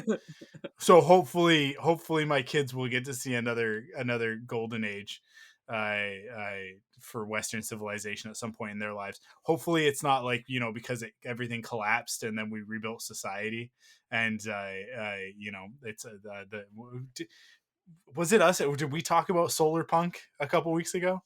Oh, we did, yeah. Yeah, That was totally us talking yeah. about solar Hopefully, punk. hopefully it's not like, there was a big war and everything got destroyed and everything had to restart, and then we ended up with this nice solar punk civilization. Um, Maybe and we they're could like, just oh, choose this is to so do much solar better punk. than when I was a kid. And Yeah. they're like in their 80s and they're like, this is actually pretty good. Anyways, yeah. We want to transition from that heavy topic into Hard, hard transition. there's no segue into this one. New York We can maybe Magazine get via and like, I think online, it's published in New York Magazine, and then you can read it on Vulture. I published an article, the undoing of Joss Whedon, uh, and and it's a long one. Like, this is it's a like an doozy. hour long, like, well, okay, it depends on what else you're doing on the internet at the same time, but, like, you have to read it. It takes I time. let me tell you, I did not want to read the whole thing. I had read No, I read half snippets. of it. Yep. I had read snippets on the internet, and then when I decided that and like, I messaged you, Amanda, and said like, hey, we got to talk about this on the podcast. I was like, I should read this whole thing. And then I was like, but I do live in the year 2022, and I don't have to read this whole thing. I can have my phone read it to me. So while I was Ah. making dinner and eating dinner, making dinner for the girls, and then eating myself, I had my phone basically. I don't know, dictate it to me. I don't know. It's like this I the was wondering, I got text to halfway through speech. and I was like, I wish that my phone could just read this to me Yeah. because it was so long. It was super easy on my iPhone. All I did was turn one thing on in the accessibility and then tell it to start reading the whole page, Oh, and it started reading the nice. whole page. And it would there was definitely a little bit to be desired. Like every time it said whenever it referred to Buffy the Vampire Slayer in the possessive, so Buffy's, like Yeah. Buffy's writer's room, like that sort of thing, it would go Buffy S, and then continue because it didn't Yeah. understand Buffy apostrophe S. But but it got the job done, and I digested the entire article. And actually, here's the thing: because of my stupid ADHD brain, I should clarify, undiagnosed ADHD brain. self-diagnosed, I guess. I reading things is difficult. Listening to things is actually super easy. While I'm doing other stuff, like I said, making dinner and eating. So it was like, oh, I am otherwise occupied. Let my brain listen to these words. So I think I probably actually got more of the article by virtue of that than if I had read it with my own eyeballs. Fair. And unless there's comic book panels to go along with it, what's the point? I Fair. So here's the cliff notes, so you don't have to read the whole article. Joss Whedon paid New York Magazine to Okay. write an Disclaimer. article. This is Mike's opinion Yeah, sure. about the article. I mean, I think it's self-evident when Just you read say it. stuff like that. They I disagree. I don't think this article puts him in a very good light. So I don't think that. I think he didn't get his money worth if he paid for it. No, Anyways, here's the thing. Here's the thing. Carry on. It's not. The purpose of the article is not to absolve Joss Whedon of the things that he's done. The purpose of the article is to paint Joss Whedon as another victim of these circumstances. It opens by talking about how horrific his upbringing was. You know, living the third generation of a television writing dynasty and having every opportunity handed to him on a silver platter was real rough, because his parents were like super mean because they were funny TV writers. So now we're supposed to go, oh, that's why he was mean in his writer's room, because that's how he was raised. So that's why. Look, I'll let me be vulnerable for a minute. I yell at Kara and Cassie way more often than I'm comfortable with. I lose my temper and I get really mad, and like Cassie is 2. She doesn't deserve to be yelled at for anything. She's 2 years old. But I lose my cool because I'm tired, and like any other parent like knows. They know. So like I'm not like outing myself for this or anything. It's like, but like I lose my cool more often than I am comfortable with. I want to be better about it. My parents also, like, they lost their cool way more often than I do. That's not a good excuse for me losing my cool, and it's not a reason for me to get away with it, right? Like it is like, yes, it's a reason. Yes, maybe there's like a direct correlation between the way that I was raised and the way that I'm raising my girls. I would really like to break that chain right here, and I'm working super hard on it, right? Joss Whedon had this interviewer. I'm convinced, like, this is like you said, this is my opinion. I'm convinced that the conversation about what this article was going to be was, it turns out that Joss Whedon, one of two things happened. He either paid this guy, or this person is like a huge Joss Whedon fan and is like on his side in all of this, right? And so is like trying to paint him in this light of like, he suffered as a child. He was the youngest of 3 and he had long red hair, so people often mistook him for a girl, which, by the way, Joss Whedon didn't mind. You know, because he's super progressive and he's a really like, you know, he's very like in tune with the female audience, because that's how, you know, why he wrote Buffy and blah blah blah. Like, there's all these like things peppered in the article, because let's be clear, we're not gonna talk about the awful things Joss Whedon did. Joss Whedon is awful. He's a bad person. There are enough people who have said things that he did, and then other people who corroborated those things, that it's like, no, yeah, this happened. And then on top of that, the Warner Brothers launched it like because Ray Fisher forced them to, and Zack Snyder, like, they basically forced them to do this investigation. They did this investigation on Joss Whedon, and the outcome of it is that he was removed as an executive producer from a show that he created.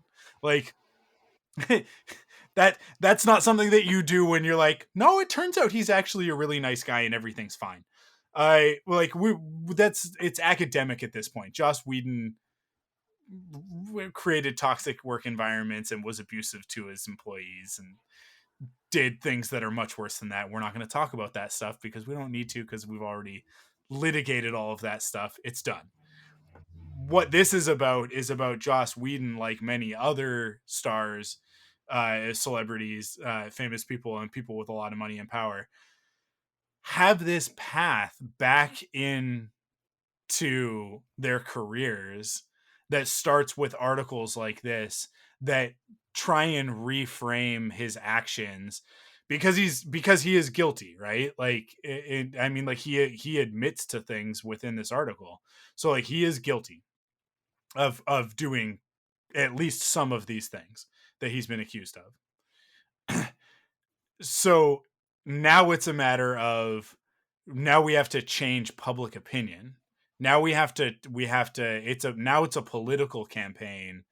And like, so there, this has no business being published in a magazine. It has no business being published on a website that is supposed to have some sort of a reputation for journalism, because this isn't journalism. This is public relations, and it's like, it's 100% political, like that. It's so apparent it doesn't even feel like they're trying to hide it, you know.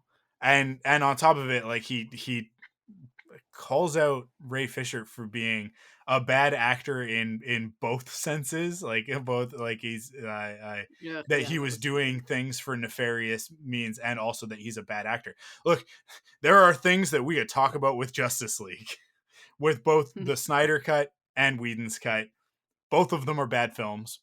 Uh, they're, one is I like significantly worse than the other, and that's Joss Whedon's version. The things that are bad about Snyder's version have nothing to do with Ray Fisher's performance. Like as a matter of fact, he is like the bright light in that movie, in my opinion. In the it's not even a movie; it's 4 hours long. Come on, it's like it's a mini series, a mini and series. and Yeah. and his arc, his character, and that stuff being restored. And I think I may have said this at the time, it makes it worthwhile. The whole exercise of the Snyder cut, like it's all like, maybe not worthwhile because there's some pretty toxic garbage that went on outside of the actual movie with that contingent of fandom, that I don't think that there's, people went through stuff and dealt with things and harassment and stuff like that at the hands of that fandom that nobody should have had. There's no price high enough to pay for that. It's unacceptable. But like, in terms of like Warner Brothers digging up the corpse of the Justice League and the Snyder verse and all of that stuff, is Corpse, I love it. justified in us getting that story and that performance, because I think that is actually really good. Like if only Darkseid and Steppenwolf and Superman and Batman trying to have a redemption arc for things that never happened off screen. It's just like all of that other stuff. If they had made a Cyborg movie, and if it had been him and that story, like that would have been a good story. And then, we could have done Justice League as a separate movie. It's what they should have done. But Cyborg wouldn't have. There's no box office draw there. Ray Fisher is an unknown quantity at that point in time. All that stuff.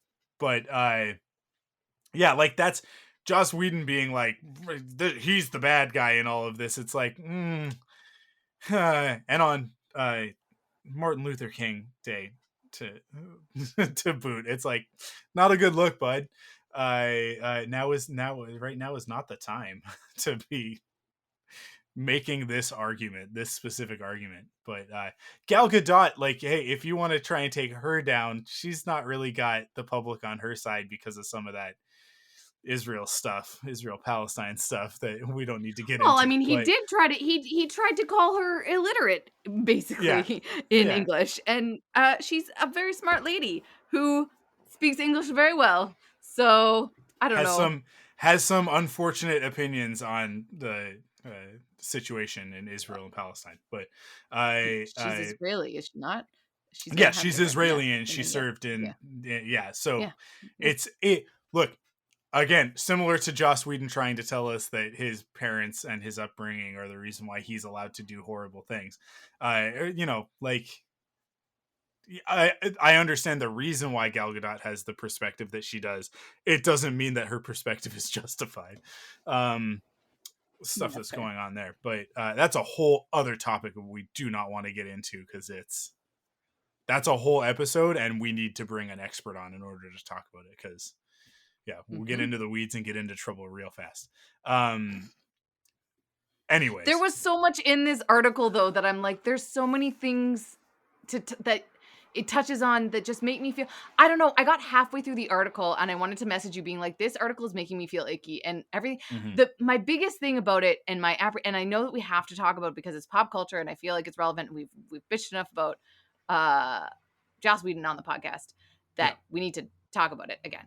But this article didn't bring anything to the conversation that is of merit, in my opinion. That's the thing that bothers me about it, is it's just making people talk about Joss Whedon again, which I guess what you're saying is the point of the article, but it makes me feel so gross. It's like, what? Yeah, it is. I think that the thing for me about the article is that the author, I think, is very specific about trying to not seem like they're on Joss Whedon's side and sort of try to paint it as much as possible between the lines. And the fact that it seems like they set up this article a while ago and then had to get permission later to publish it because they add the comments about having talked to Whedon later, like on the phone weeks after the interview and stuff like that. I don't know. I feel like there's other things at play there, but the biggest thing for me that is sort of like feeling weird about this article is that I just don't, exactly what you're saying. I'm like, we're feeding into it by talking about it, because the best thing that we could do is just continue to not talk about Joss Whedon, because he has already been relegated to like not being talked about because people don't want to touch him with a 10-foot pole. Nothing in this article makes me want to revisit him in any way. But what it does sort of talk about is this interesting space that he fell into that I don't understand how other people have navigated it successfully, because he's now actively trying. And there are other people that go down this path that you're like, I don't know. It's just very odd. Like, how do we as a culture deal with people that do really crappy things, but then create art that we enjoy? Right? Like, where is our responsibility as individuals? Right? Because Harry Potter's pretty great, but I just really don't want to give J.K. Rowling money for things. Yeah. But how do I navigate that? Because I do love this content. And it's the same thing. Like, Buffy has come on to Disney Plus, I think, is where I found it. I don't know. I found it somewhere really obscure where I was like, hey, I can watch all Buffy.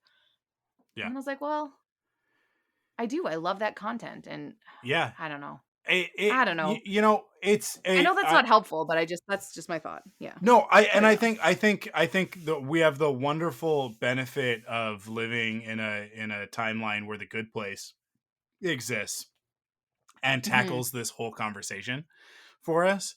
And not to absolve anybody of anything, but I think at the end of the day, one of the points of that show was, we live in this interconnected world where, like, you can't buy a t-shirt without, like, very literally being part of a supply chain that's harming someone somewhere. You can't do it. Yeah. You can't do it in North America. So the only way to live, if you know that the point system exists, right? The only way to live according to that point system is to basically just like deny yourself of everything and just live a life of pure suffering, which at that point, like, now you're losing points because you're treating yourself like garbage, right? Like, and that's the whole thing. Like, it's Michael McKean plays that character, right? Where they show up to his house and he steps on the snail at one point. Oh, and then yeah, he's like, yeah. And he's like, oh God, now it's like, now I've got to do he's got to, like, to offset those points because he stepped on a snail. And it's like that, like, it's impossible. It is impossible to live a pure life without sin. And hey, guess what? This isn't actually a new concept. This is a concept that's been around since the concept of sin was discovered. That it's like this is impossible. It's impossible to live a life without sin. So what do? You live the best life that you can. You do the best things that you can do. I also personally believe that collaborative art forms they're not exempt from it. We have to be conscious of it, and you have to make decisions based on this of like who's benefiting the most from it. But there are a lot of other people who worked on Buffy the Vampire Slayer that deserve credit, that deserve, so it's like, let's have conversations about them, right? Let's have conversations about the actors. Let's have conversations about the other writers. Let's amplify those things and just talk less about the people that don't deserve to be talked about. And like with Harry Potter, like, it's tough. It's really tough. I will say I was really disheartened when that 10-year or 20-year retrospective, geez, 10 years, I wish, 20-year retrospective on the Harry Potter franchise came out on HBO Max and on Crave in Canada. And all of a sudden I saw my Twitter feed light up with people talking about Harry Potter stuff. People who, but I don't think JK was in it. I think very specifically, she because I is. haven't watched it. There is a She clip is? of her Oh, in it. okay. There's a clip of her in it. Okay. But regardless, it is like Warner Brothers owning the rights to Harry Potter stuff, making a profit off of that. That in order to do that stuff, J.K. Rowling's getting money somewhere in that chain, right? No matter what you do. Yeah. And there are a lot of people who said a lot of things about how they were done with that franchise, because that is one instance of like somebody like the J.K. Rowling thing is like, if Joss Whedon were continuing to behave in the way that he was behaving, like if he were out there going like, oh, I'm still making Buffy the Vampire Slayer stuff and I'm still doing these evil things, and he was just like, hey everybody, I'm gonna tweet about it, right? Like if that were the case and you were like, I'm gonna buy a Buffy t-shirt, I'd be like, is that a good idea? Is that a good idea? Because he's actively doing harm to people, and putting money in his pockets is helping him do that and telling him that it's okay. So it's like with the Harry Potter stuff, there's a lot of people who like because it's only been a couple of months since the last time that J.K. Rowling said something offensive, and like doubled, tripled, quadruple, I've lost count now. Triple down on her, whatever it is.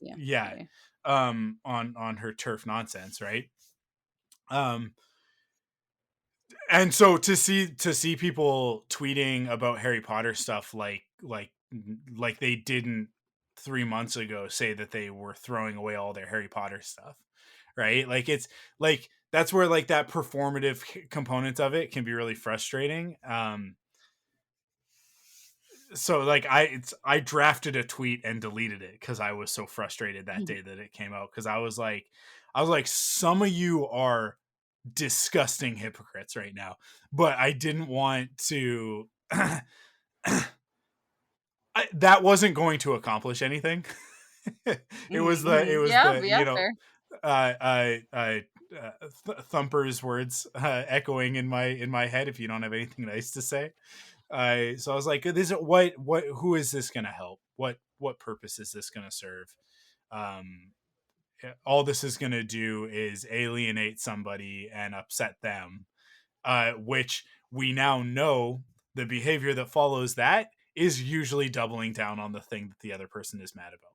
That's usually what happens. That has been my experience. It's really tough to navigate. It's kind of like the pop culture quicksand analogy of like, the more you struggle, the faster you sink. It's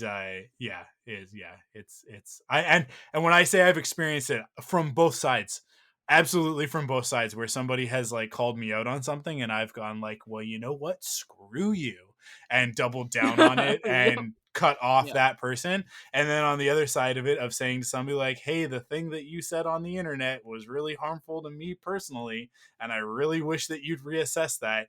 And then them going like, yeah, cool, see you never. And so, like I've been on both ends of that, of that effect. So it was one of those things of like, this isn't going to do anything. It's certainly not going to have the desired effect that I want to have, which is that J.K. Rowling no longer gets money from the Harry Potter franchise so that I can go to the Wizarding World and have fun. Because that's what I want. That reality probably doesn't exist. So what do we do in that instance, you know? And there's an interesting, just to sort of be like, how do we navigate a complicated world? And everybody has to do what's going to work for them. And there are lots of things that it's like, read the article if you feel so inclined to learn about different things. Again, it's not enlightening. It doesn't give you any new information, I think, that people didn't know.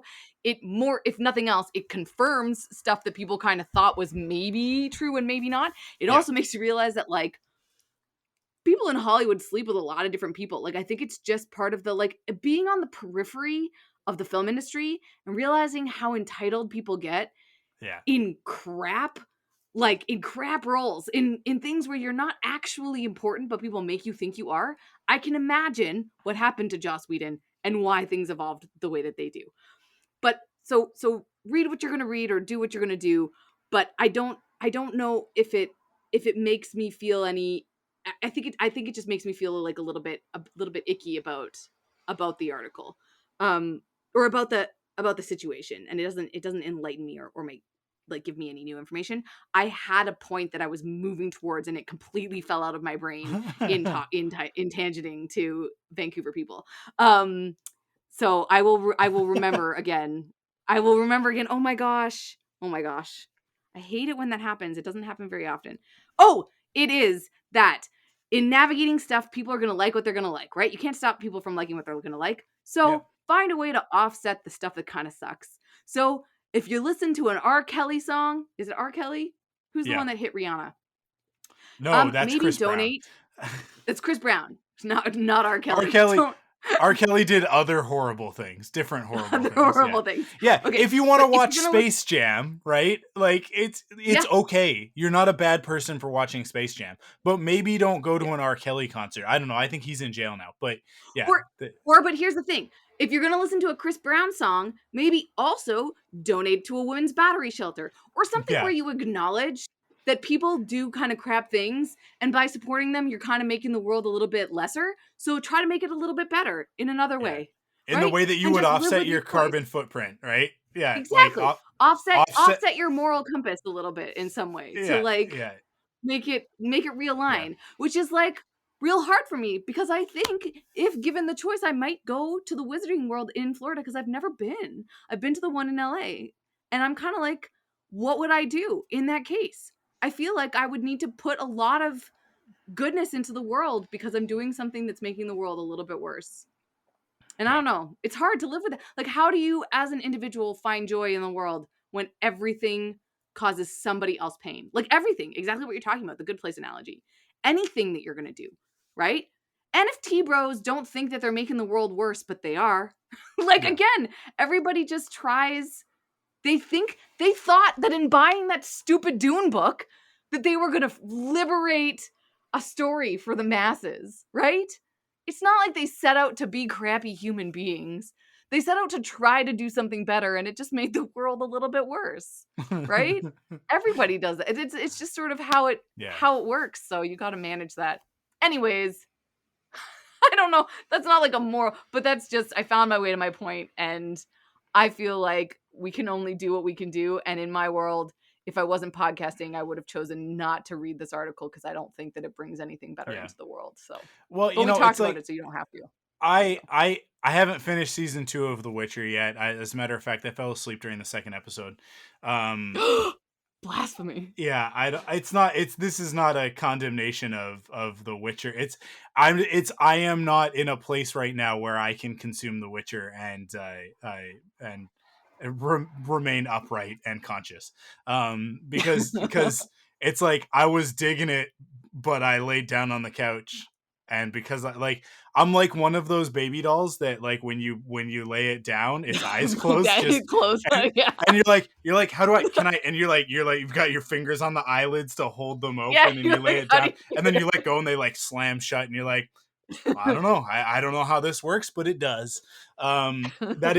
that is me as a human being. It's like I have to be really conscious of like for example, on Tuesday nights when I stay up to watch Boba Fett or Hawkeye or whatever the Disney Plus show is that I'm staying up until midnight. I am super conscious of like at 11:45 ish I'll have like a bowl of sugary cereal, and then I will sit cross-legged with my phone on the table about 2 feet away from me so that I have to like really reach to get it, upright, and like keep my eyes on the screen. Because if I like shift left or right, or if the episode isn't, I mean, like with those shows, it hasn't been a problem. With Bad Batch, the animated Star Wars series, like there was a couple episodes where I was like, "Oh, I gotta watch this in the morning," and I went to sleep and watched the rest of it in the morning because I was falling asleep. It had a couple of snoozers in that season. Most of the season was good, but it had a couple. It should only be 12 episodes for 13 episodes for the season instead of being like, I think it's like 18 or something. But anyways, but yeah, like I make like a concerted effort. And the other night, like I found myself, and it wasn't even late. That's the other thing. It was like 9:45 and everybody was in bed, and I found myself with a little bit of time to myself and was like, ooh, I'll watch an episode of The Witcher because I have to wait because Crystal really doesn't like it, and I obviously can't watch it when the girls are around. So it was like, oh, cool, I finally have a moment. I'm gonna watch an episode of The Witcher, and it was like, oh, this is really good. But then they're like having lots of conversations. So that second episode, there's a lot of conversationing happening about like what things are and where people have been and what they're gonna do about stuff, and there's not a lot of actual like, it's like, hey, we're walking around this castle. So I was like, yeah, it was rough. It was a rough go. It was like, is someone gonna pull out a sword and slice the head off of something at some point? Because that's what I'm here for with this show. And I know that we'll get there, but surprisingly, actually, there's less like monsters of the episode in is the there? second season of. Yeah, it's Anyways, more because it's more like a holistic. Anyways, it's all. all I of enjoyed that it. was to say There is lots of that flashbacks. the showrunner for that, I have been like on the periphery of this and I've kind of like tried to ignore it, just because I don't have the, kind of like you with the, I don't want to read this article because I don't have the capacity Yeah. for it right now. So I was like, I would like to actually watch The Witcher. I don't want to be mad about it. I'll watch it and then afterwards I'll read it and decide if I need to be legitimately that mad about it. But she was apparently supporting is a terrible YouTube channel and a very like abusive, harassing type of online presence. I'm not going to say their name because I don't want to give them free press, because this is how they, this is their bread and butter. This is how they do it. Hey, by the way, when somebody online posts a video like about a Star War or a Marvel or a DC or something like that, and it's like, wow, they're saying some really like racist or sexist stuff, understand that the reason that they're doing that is because they want you to talk about them. This is what you're talking about with Joss Whedon. It's like they want you to put them into the conversation because no press is bad press. Like there's no such thing as bad press, sort of thing. It's like, oh, now they're just getting brand recognition, and when you go online and say you're liberal, left wing, uh, uh, talking points, it lets the right wing conservative people know that that's a person that they should be listening to, because they're just looking for people to support their arguments. Well, I mean, like honestly, let's be real, no different than we are, than any of us are in anything. That's half of you are listening to this podcast because you agree with Amanda and I about a bunch of stuff, and you're looking for people to confirm your biases. I like the fact that Joss Whedon's a bad person, but anyways, all of this stuff is happening online, and this person is like doubling down on it and saying like, I'm just trying to, I don't know, I think she said something about like like, oh, this is how you have to start the conversation somewhere. These people, like, if you want them to be less garbage people, and it's like, well, if you want this person to be less garbage, you have to show them, you have to change the algorithm so that the algorithm doesn't profit vitriol, because that's the way it is right now. This podcast, not super popular, not super popular. I mean, like, we're happy with our audience. We love you guys. You're the best. But it's like this, we're not setting any of the charts on fire because we're generally like pretty positive about stuff, and we talk about the things that we like, and we're not out here saying horrible disgusting things. If we did online, then, you know, Twitter and Facebook and Instagram would like put us into other and YouTube would put us into other people's feeds, and we'd get free advertising based off of it. It's really unfortunate the way that everything's structured, and Mark Zuckerberg's a bad person. Can I we've just? called I out a have. lot of people on this episode. We've called out because the world's all gonna be a little bit. The world is complicated. Can I just say, in trying to Google Lauren Schmidt Hissarich or whatever, however you say her name, Yeah. there's a petition on change.org to remove her as a showrunner. I was like, oh, okay, maybe this is gonna speak to some of her views. But it's just people wanting to remove her because they think she's a bad showrunner. And it has like 12,000 signatures. And it's just like, we, admirers and fans of the Witcher universe, demand the management of Netflix change it. And like, we love the world, and she's completely disrespectful and dismissive of the universe and lore of the Witcher. That's like this Joss Whedon article coming out, and then all of the Snyderverse bros being like, see, restore the Snyderverse. And it's like, guys, that's not what anyone's talking about. That's not what this is about. This isn't about restore the Snyderverse, guys. Stop it. Yeah, but it's those dudes that are like, remove her from the show, like we like replace her as EP. They're mad because there aren't enough boobies in The Witcher. Yeah, I was gonna say that's probably straight up sexism, which is, again, you kind of go like, it's just, I feel like we've talked for way too long, but it's why I didn't like want to start with the Joss Whedon article, because otherwise we would have just talked forever about terrible things. But it's like, at what level is it like what they do worse than somebody else saying worse things and not having that same bent, right? Like, Lauren Schmidt Hissarich is probably doing some good things for The Witcher because she's a woman and there's all of these things, right? So you're like, well, then these other leaning points that you go in this direction, does that make it worse? And the same thing like with Joss Whedon. The stuff he created did good things for female characters in television, right? Yep. It's not like anybody's like undermining that or saying that he didn't, right? But it's like, it allowed him to do stuff that people then didn't call out because they get blindsided by this other thing, right?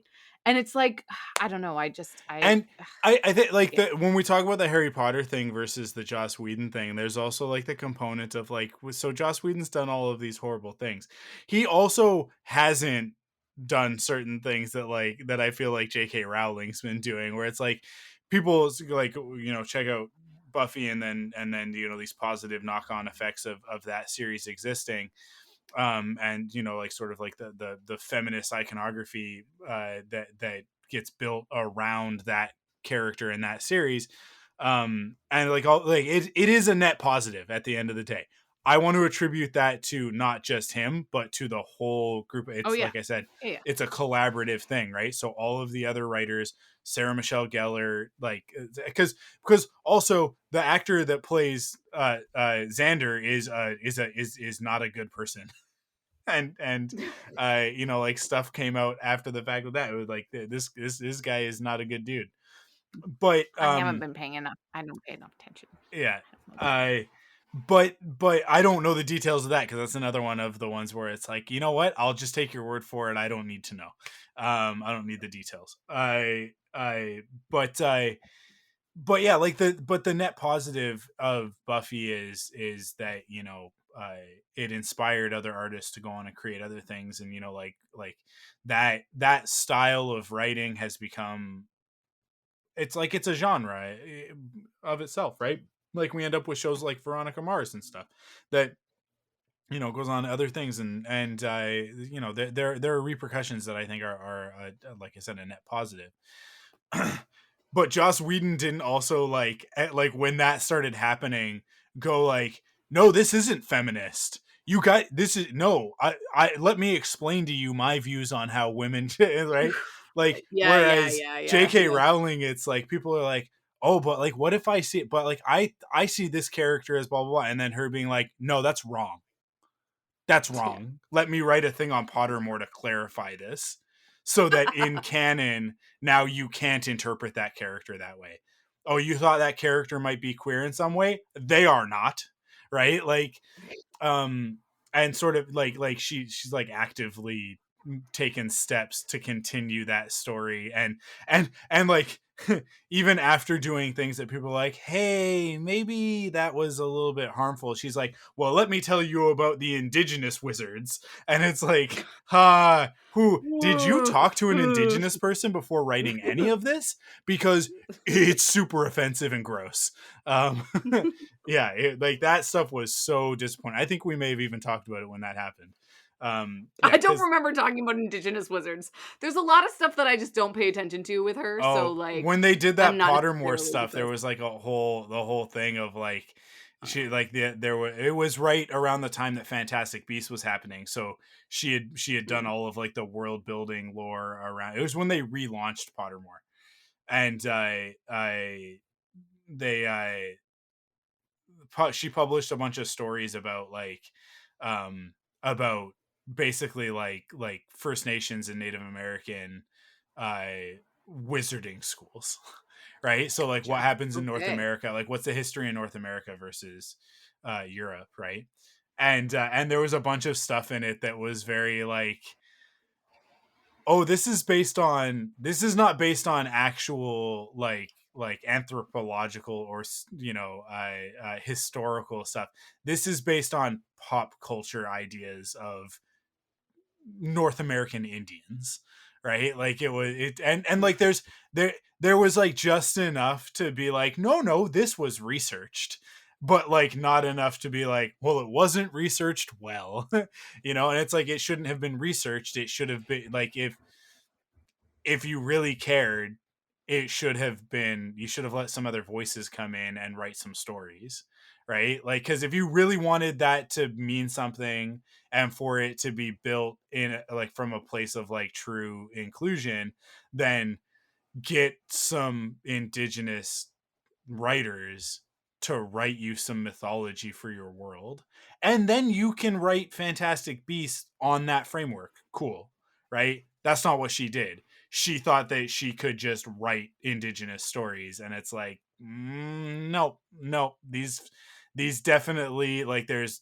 a lot of like that systemic racism coursing throughout it, whether that was her intent or not. But in any case, J.K. Rowling has repeatedly doubled down on the bad decisions. And it's like every time somebody's been like, hey, maybe you should think about this from a different perspective, she goes, maybe you should think about shutting up. I'm going to do what I do. Because have you heard my story? It's really sad.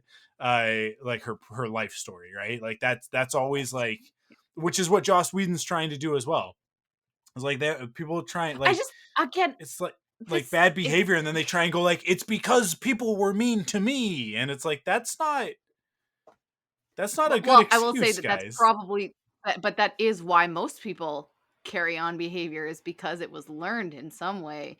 And Sure. it's true, right? It's true. A lot of people do bad things because bad things happen to them and they haven't been Yeah. able to process it. But it's one of those things where it's like just because you hurt other people and it wasn't your fault because of something psychological, you still hurt them. You still have to apologize. You still have to take ownership for that. It's still you that did it. It's not Yeah. like you get absolved for that, right? So using it as an excuse is sort of an interesting place. Yeah. I don't know. Again, I think that you think that this author is a lot nicer to him than I think he is, because definitely the actually and I don't know the gender of the writer, so I apologize for that slip of the pronoun tongue. But they mention Harvey Weinstein in the article, and I feel like it's very specific to drop Harvey Weinstein's name Sure. in an art like, it's a very pointed that they say, like James Franco, Harvey Weinstein, and someone else that went through this like particular like rehabilitation program or whatever it is, right? And I'm like, oh, I don't know. I think that colors it. Ugh, again, I don't know what to think about this article, but I find it intriguing though that the writer has a Twitter, so Lila Shapiro, that only has a tweet that is this article. Because I was curious early on when you were saying like what went on, like does this writer have a relationship with Joss Whedon? Like what's going? I find it interesting. Yeah, I'll apologize because I think that I did misgender the writer. I didn't bother to pay attention when I was reading it. No, I think just got right into we it. have a tendency to do that. Yeah, we Yeah, have a tendency to yeah, do that as human yeah. beings. So So it's that's okay. my bad. Anyways, it's just I thought it was Yeah. of note that Yeah, no, that's weird. we really don't know That's the very context. odd and weird and Yeah. curious and suspect. It's just it's a weird like if I think that there are certain things laced into the article to virtue signal to make it seem like the author might be on the side of, like justice, let's say. Not so much people, but an ideology. But to me, in having it read to me by my phone, which I think maybe is actually a really like an interesting perspective because it's very dispassionate, it's very objective, right? Yeah. In the way that it was presented to me. So I'm just paying attention to the words. Not putting so much inflection or sort of sort of motive behind it in the way that we usually do when we're reading things. To me it was like there's enough of the building him up as exactly what, like, a lot of the times in the article it gets framed as like people have this image of Joss Whedon and his parties that he would throw, and he would have the cast and crew over to read Shakespeare, and it's like it's like written in this way of oh, like he would do these things, yuck, but also like, but let's be real, it's kind of cool that he did these things, right? It's like it was a really weird, it's off, that's the thing. It's discordant with itself, where at times it's like Joss Whedon did bad things, and then at other times it's like Joss Whedon is the reason we have everything good in pop culture today, right? Like it's not even equal measures. It's like Joss Whedon is a genius. Joss Whedon comes from a long line of geniuses. He did all of these super cool things. We wouldn't have all of these feminist superhero characters if it weren't for him going first. He's really the reason why all of this exists. But I guess like these people said that he did some bad things, and these other people also said that he did some bad things. And in Hollywood, there's a lot of people doing bad things. So I guess he did these bad things. But like, let's not forget how rad he is also, because he made Avengers too, right? Like, and it's just like Scarlett Johansson never said anything bad about him. It's like, well, Scarlett Johansson had a lot more power in that dynamic than he did. Like, Scarlett Johansson at the time was the highest grossing actress. I mean, I think she still might be currently the highest grossing actress in Hollywood. So Scarlett Johansson gets to make a lot of calls about the way that her character is handled, and you don't really get to say anything about it. It doesn't matter if you're Joss Whedon. So like know what side your bread is buttered on, like it's, so these are not, that and Charisma Carpenter are not the same thing. These are not the same. Yeah. Right? Yeah, for sure. And you can see the dynamic in the article too, in the way that they talk about the difference between him coming on to Justice League and changing how the actors interacted with the script in a way that, because he wrote Avengers, they probably didn't interact with it in the same way, right? Yeah. Because it would have been really clear from the start that project was a do the script project, but also, right? And so you create a certain kind of dynamic with that. But also, you walk onto that set, that's not Joss Whedon's set. Avengers, right? That is, that set belongs to Robert Downey Jr., and it belongs to Scarlett Johansson and Samuel L. Jackson. It's their set, and they set the tone, and Kevin Feige is there, and he sets the tone. So I think that what happened on Avengers and Age of Ultron was probably very different for those reasons. I think because we haven't heard a heck of a lot of stuff about Marvel movies and about like toxic atmosphere. Like there's definitely issues with Thor: The Dark World, but that is one of those ones where it's like it's kind of the exception proving the rule to a certain degree of like that was the one instance where, and it's like, and what happened there? They everybody parted ways because it wasn't working. The dynamic wasn't working, right? So bring in a different director, completely different tone, different atmosphere, and that movie ends up suffering a lot because of that, all that stuff, right? But I do think like that, like when the article tries to like kind of pepper in this stuff about Avengers as like the counterpoint, and also to support some of the things that Joss has said about hey, because there's a point in the article where it brings up him basically saying to Gal Gadot, it's like, I'm sorry, you're giving me pointers, which one of us directed the highest grossing superhero film of all time, right? Like that sort of an attitude. And there are things that the author of the article says that support that argument more than support Gal Gadot's argument. That's for sure, right? It's very, very heavily weighted in Joss's favor. It like that's to me, like that's the way that I read it, and I'm not really seeing another way to read that. A lot of that stuff, because it is a lot of like you should really feel sorry for this guy. He's just trying to make good superhero movies. And it's like that's nope, that's, I mean, like, yes, that might be true, and I think that's the dangerous part of it, and that's where a lot of this stuff gets really dangerous, is that a lot of those things are true, right? It may absolutely be true that Joss Whedon grew up in a very toxic environment and felt really crappy as a result of it.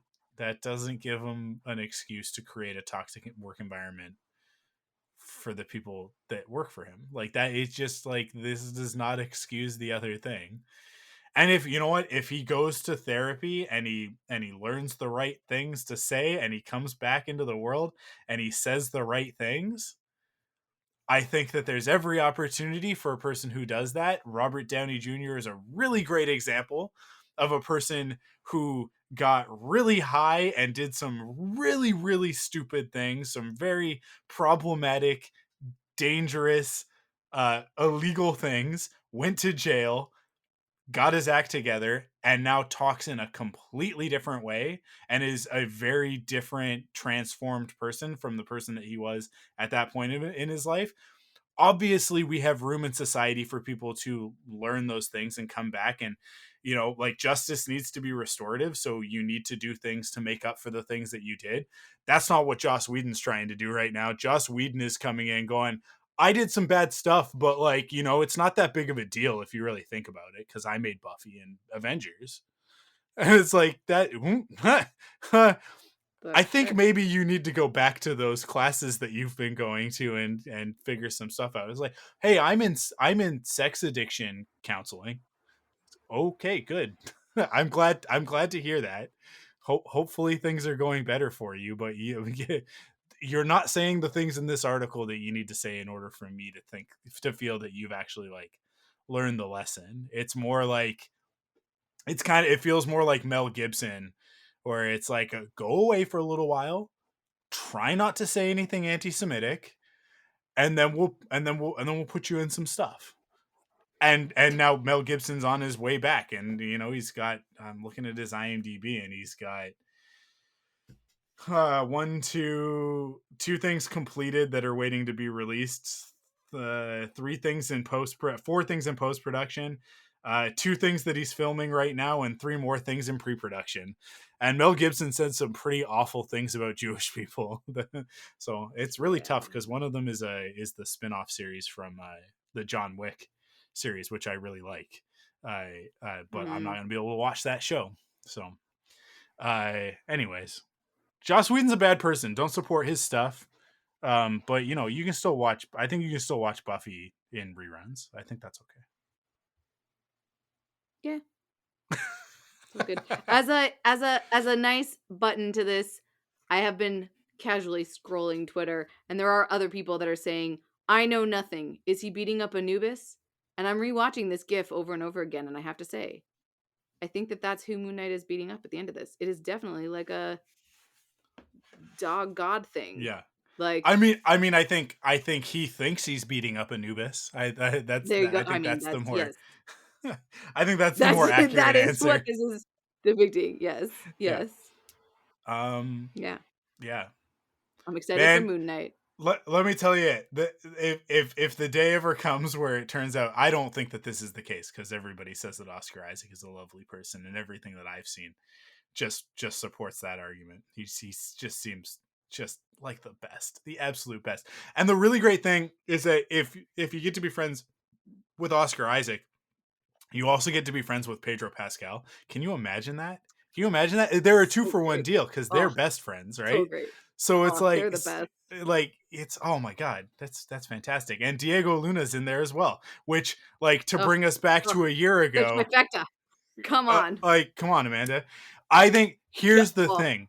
We need to make oh. this happen, because then we both get to win on this, where I get to be friends with Oscar Isaac and you get to be friends with Diego Luna.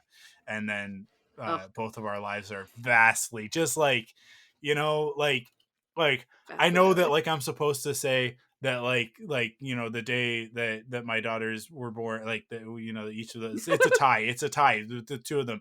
And then also it's a 3-way tie, because also the day that I married Crystal, it's like, these are the best days of my life. But let me tell you something. It's gonna be a 4-way tie the day that I become friends with Oscar Isaac. It's a 4-way tie. There you go. I hope I get to Love it. meet him one day, like at a Star Wars celebration. I don't know that he'll ever be at a Star Wars celebration. He's too much of a I feel like star. it's within the realm of possibility that you could definitely meet Oscar Isaac. I will say, don't open with the fact that he's on your list. I don't think it'll serve you well in the long run. You don't think But so? You don't think I so? don't I think mean, like, so. it's not going to be the No. first thing that I say to him, but I think in that, like, in that initial conversation, when it's like, You would mention it?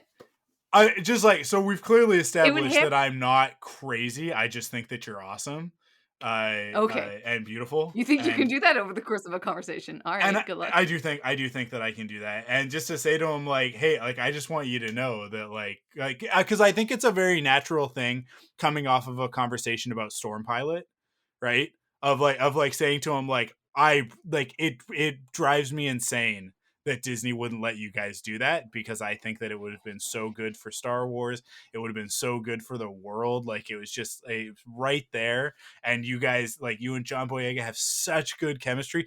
Oscar, if you are listening to this, if you do ever get the opportunity to hear this, somebody gives this to you. I'm going to talk to you right now and just say that, like, it just, like, the chemistry is so off the charts that it's literally like, it's two moments, right? Like, it's two moments that create Storm Pilot. It's the we're gonna do this, like, the way that he looks at John in that I just watched it not that long ago, and I was just like, man, this is so good. And then it's the jacket, right? The jacket The moment, which, jacket like, and the we know, lip. Yeah. everybody knows. I don't need to describe it any more than that. And that's because it's so It's so visceral. good. It's so visceral.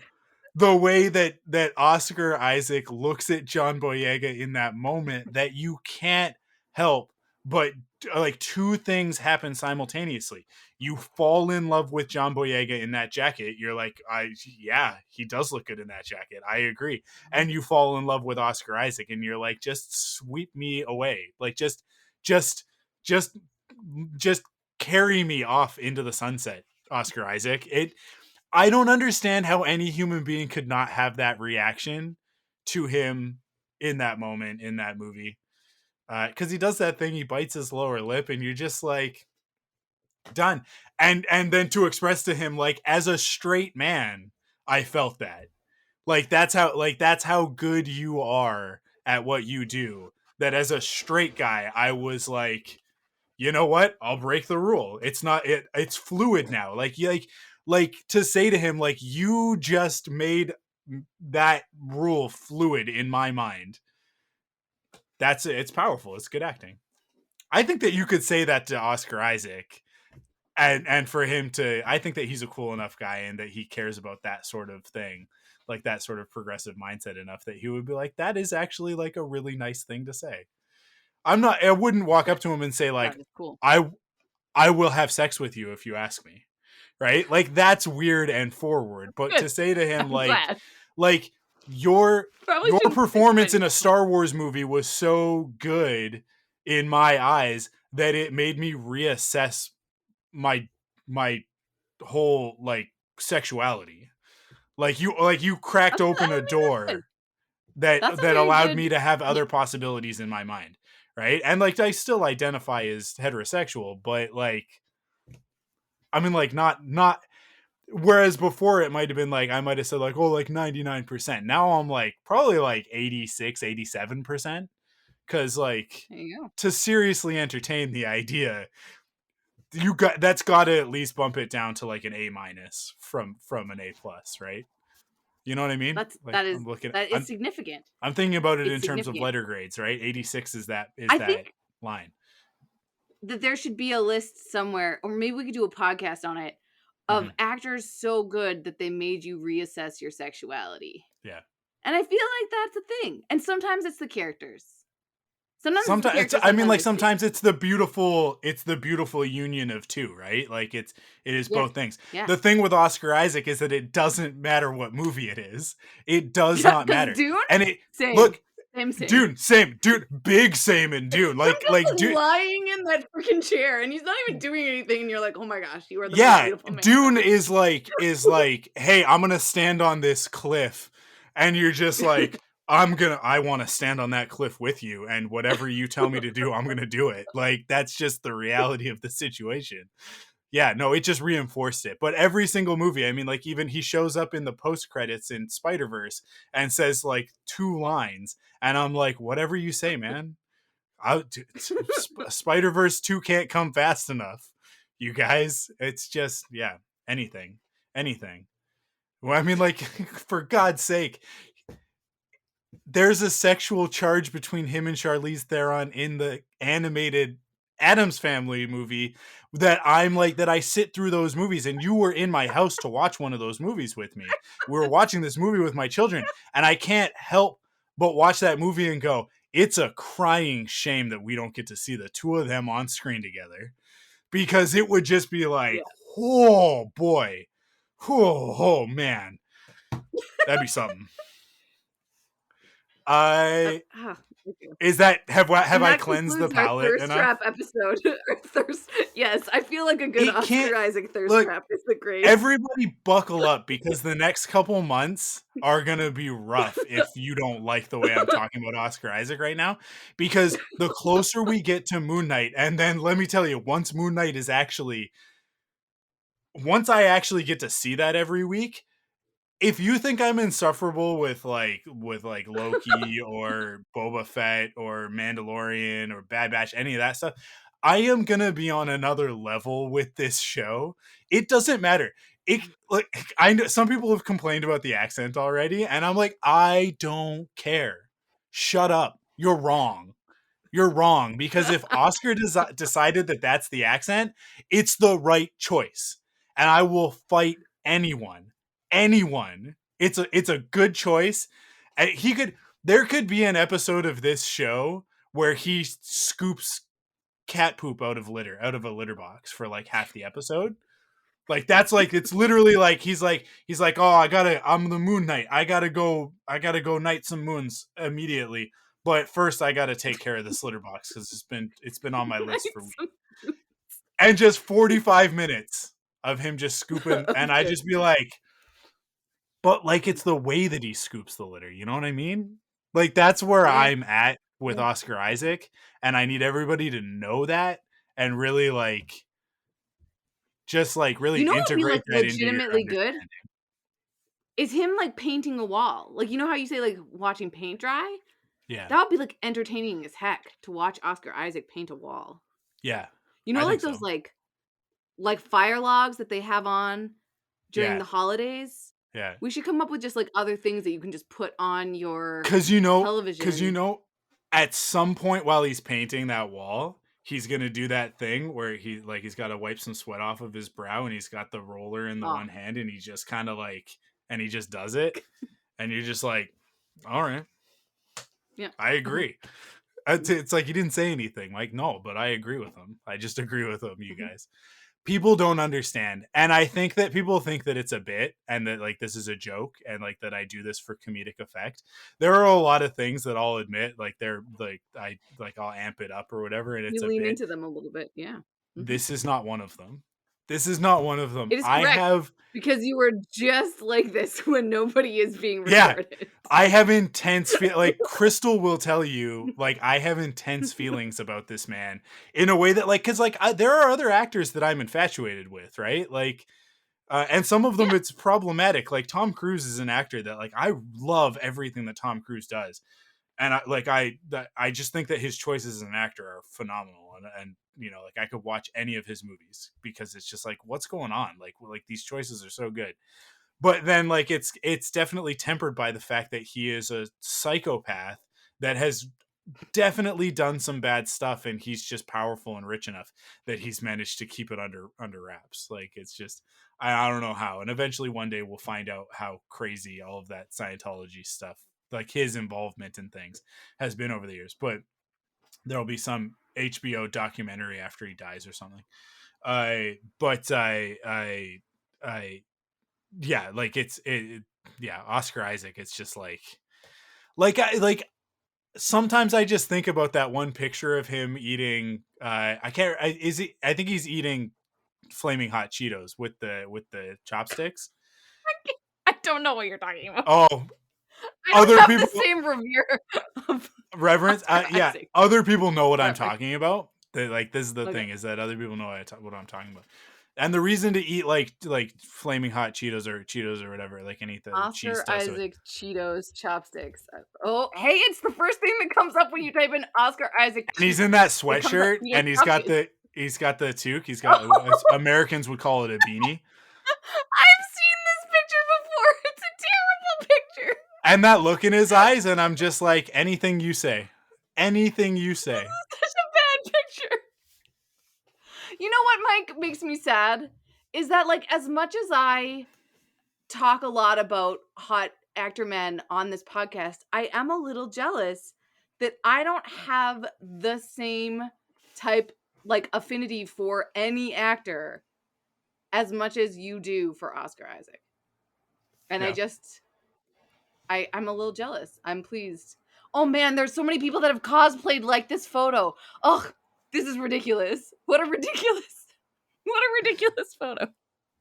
Everybody Google Oscar Isaac Cheetos chopsticks. It'll autocomplete for you, by the way. When you start to type Cheetos, it autocompletes for you. It autocompletes. But it autocompletes not just to Cheetos chopsticks. Yeah. Like very specifically. I told you, people know. People know this picture. And that guy in that picture is a guy that I would love to spend as much time as is humanly possible with. It's fantastic. And there's a great one. It's the Know Your Meme link. Has a picture of a tweet. The trio working hard for 8, this is in the lead up to The Last Jedi, and it's got John Boyega working out, and his bicep is the size of my head, and then Daisy Ridley, and her bicep is equally ridiculous and impressive. And oh man, that's one of the best things about that movie. We've talked about my I don't know, my taste for the strong show. We talked about it when we were talking about The Matrix. But then it's got Oscar Isaac, and he's just in a sweatshirt with this toque on, eating some Cheetos. And it's like, this is one of the reasons why I love the man. It's one of the reasons why I know that I love him. Not in like the, oh man, I love that guy. It's like, no. Like in a romantic way, that like we could have a life together. is that like they're doing this other stuff, and he's like, no, let's have some Cheetos. It's fantastic. That's more than an episode. We've been recording for 3 hours. I was so excited because we started at a reasonable time, and I was like, did. I don't have the brain space to talk about Joss Whedon. We won't talk about stuff for that long. Yeah. Surely we can't talk for that long. We had made it out of the Oscar Isaac territory, and you intentionally circled us back into it. Because I needed a palate cleanser. I had to end on a positive note. I couldn't end on Bummerville. I don't think it could be more positive than what I just did. There you go. It's true. I hope that my love for Oscar Isaac is somewhat infectious, and that other people will appreciate it. It is. You can't help but also then want to love Oscar Isaac when you hear about how you talk about him. And then you know what? I think that I don't love him as much as I should. Here's the thing. I'm going to give everybody some homework coming off of this one, because this is the thing, is that like I think that a lot of us, and I'm guilty of this too. It's like we spend way too much time just watching genre stuff and just living in the Marvel, DC, Star Wars, Disney, Harry Potter universes of it all. With the franchises and whatnot. And it's like, if all you've ever seen of Oscar Isaac is Star Wars and Dune, and unfortunately he was in that movie where they pretended that he was Apocalypse. I think it's called X-Men, the one where we pretended he's Apocalypse. If those are the only movies that you've seen of Oscar Isaac, so like if that's all you've seen from him, I highly recommend. I still haven't watched Scenes from a Marriage because I don't know if I can handle it. But I want to, but also I'm scared of it. Triple Frontier I'd probably put at the bottom of the list, but it is good because it's also got it's got like a full cast of awesome in it, because you've also got Ben Affleck, Pedro Pascal are in it. It's like a whole. Garrett Hedlund's in it, Charlie Hunnam, which like Garrett Hedlund and Charlie Hunnam is like they're the same person. It's weird that they put them together in a movie, but it's fine. It's all right. But man, where is it? So Show Me a Hero, which was a miniseries that he did, is phenomenal. Like his acting in that is so good. He's so good. Ex Machina, which we mentioned earlier, is fantastic. That's just that's a great movie. And then A Most Violent Year is another one where he is like he's so good in that. It's such a good performance. And I think I heard that they want to make like a sequel to that, which is weird to me, but that's fine. And man, he's in pre-production on as Francis Ford Coppola in Francis and a movie about Francis Ford Coppola making The Godfather, which means that I will finally have to just like get over it and watch The Godfather, because I've never watched it, even though I like me either gangster movies, and I've just never watched it. And it's one of those things of like it's been too long that I've never watched it, that it's like it's shame. I have shame. But if he's gonna play Francis Ford Coppola in a movie about him making that movie, then I guess I have to watch it. Correct. And man, he's coming out. He's gonna be Solid Snake in Metal Gear Solid, which is just like, that's ridiculous. That's it. That's the episode. Go watch some Oscar Isaac movies where he's not a character from a copyrighted pre-existing franchise.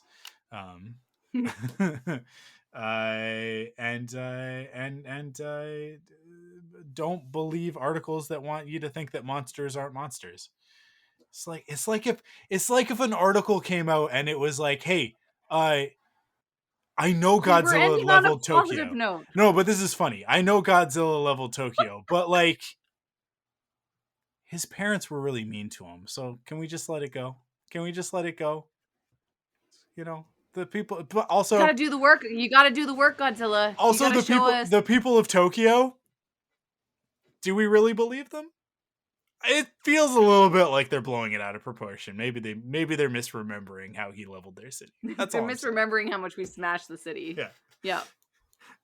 Actually, Godzilla did rehabilitate his image because then he like comes back and fights other monsters, and people are like, you know what?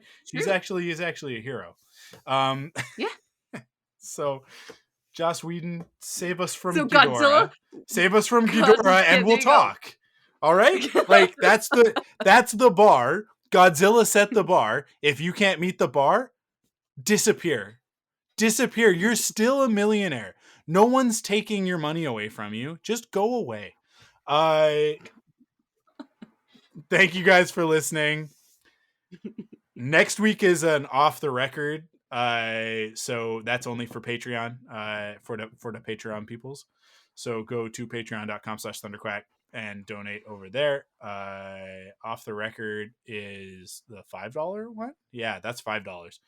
You gotta pay $5. Sorry, guys. I don't know what I'm going to talk about. There's a real good chance I'll still be excited about Oscar Isaac and Moon Knight because I'll be reading the comic. Yeah, I don't know. And then we'll be back in 2 weeks with another episode of the Thunderquack podcast. Will that still be in January, or will that be February? It will. No, that's still January. We still got a little bit left. Okay, good. Because it's the 31st, I'm not ready. I think it's like the last. I think it's like because January ends on a Monday, so that's why we still squeak in. So it'll release in February, but I'm not ready for us to be that close to February yet. I know it's the 17th right now as we record this, but like, no, but it's upsetting. Man, yep, it's gonna be another year of this, isn't it? Another year. Come on. Thank you guys for listening. We'll catch you on the next episode. Stay safe, everybody. Wash your hands. Be kind to one another. And don't be a jerk. I don't know. I felt like I was in the middle of saying 4 things, and I ended it. It seemed like there was a 4th one. I think the thing now is that it feels like there's a 4th one, and you're just gonna you're never gonna find it. This is all in the episode still, by the way. Okay. Enjoy. Solid ending. Solid.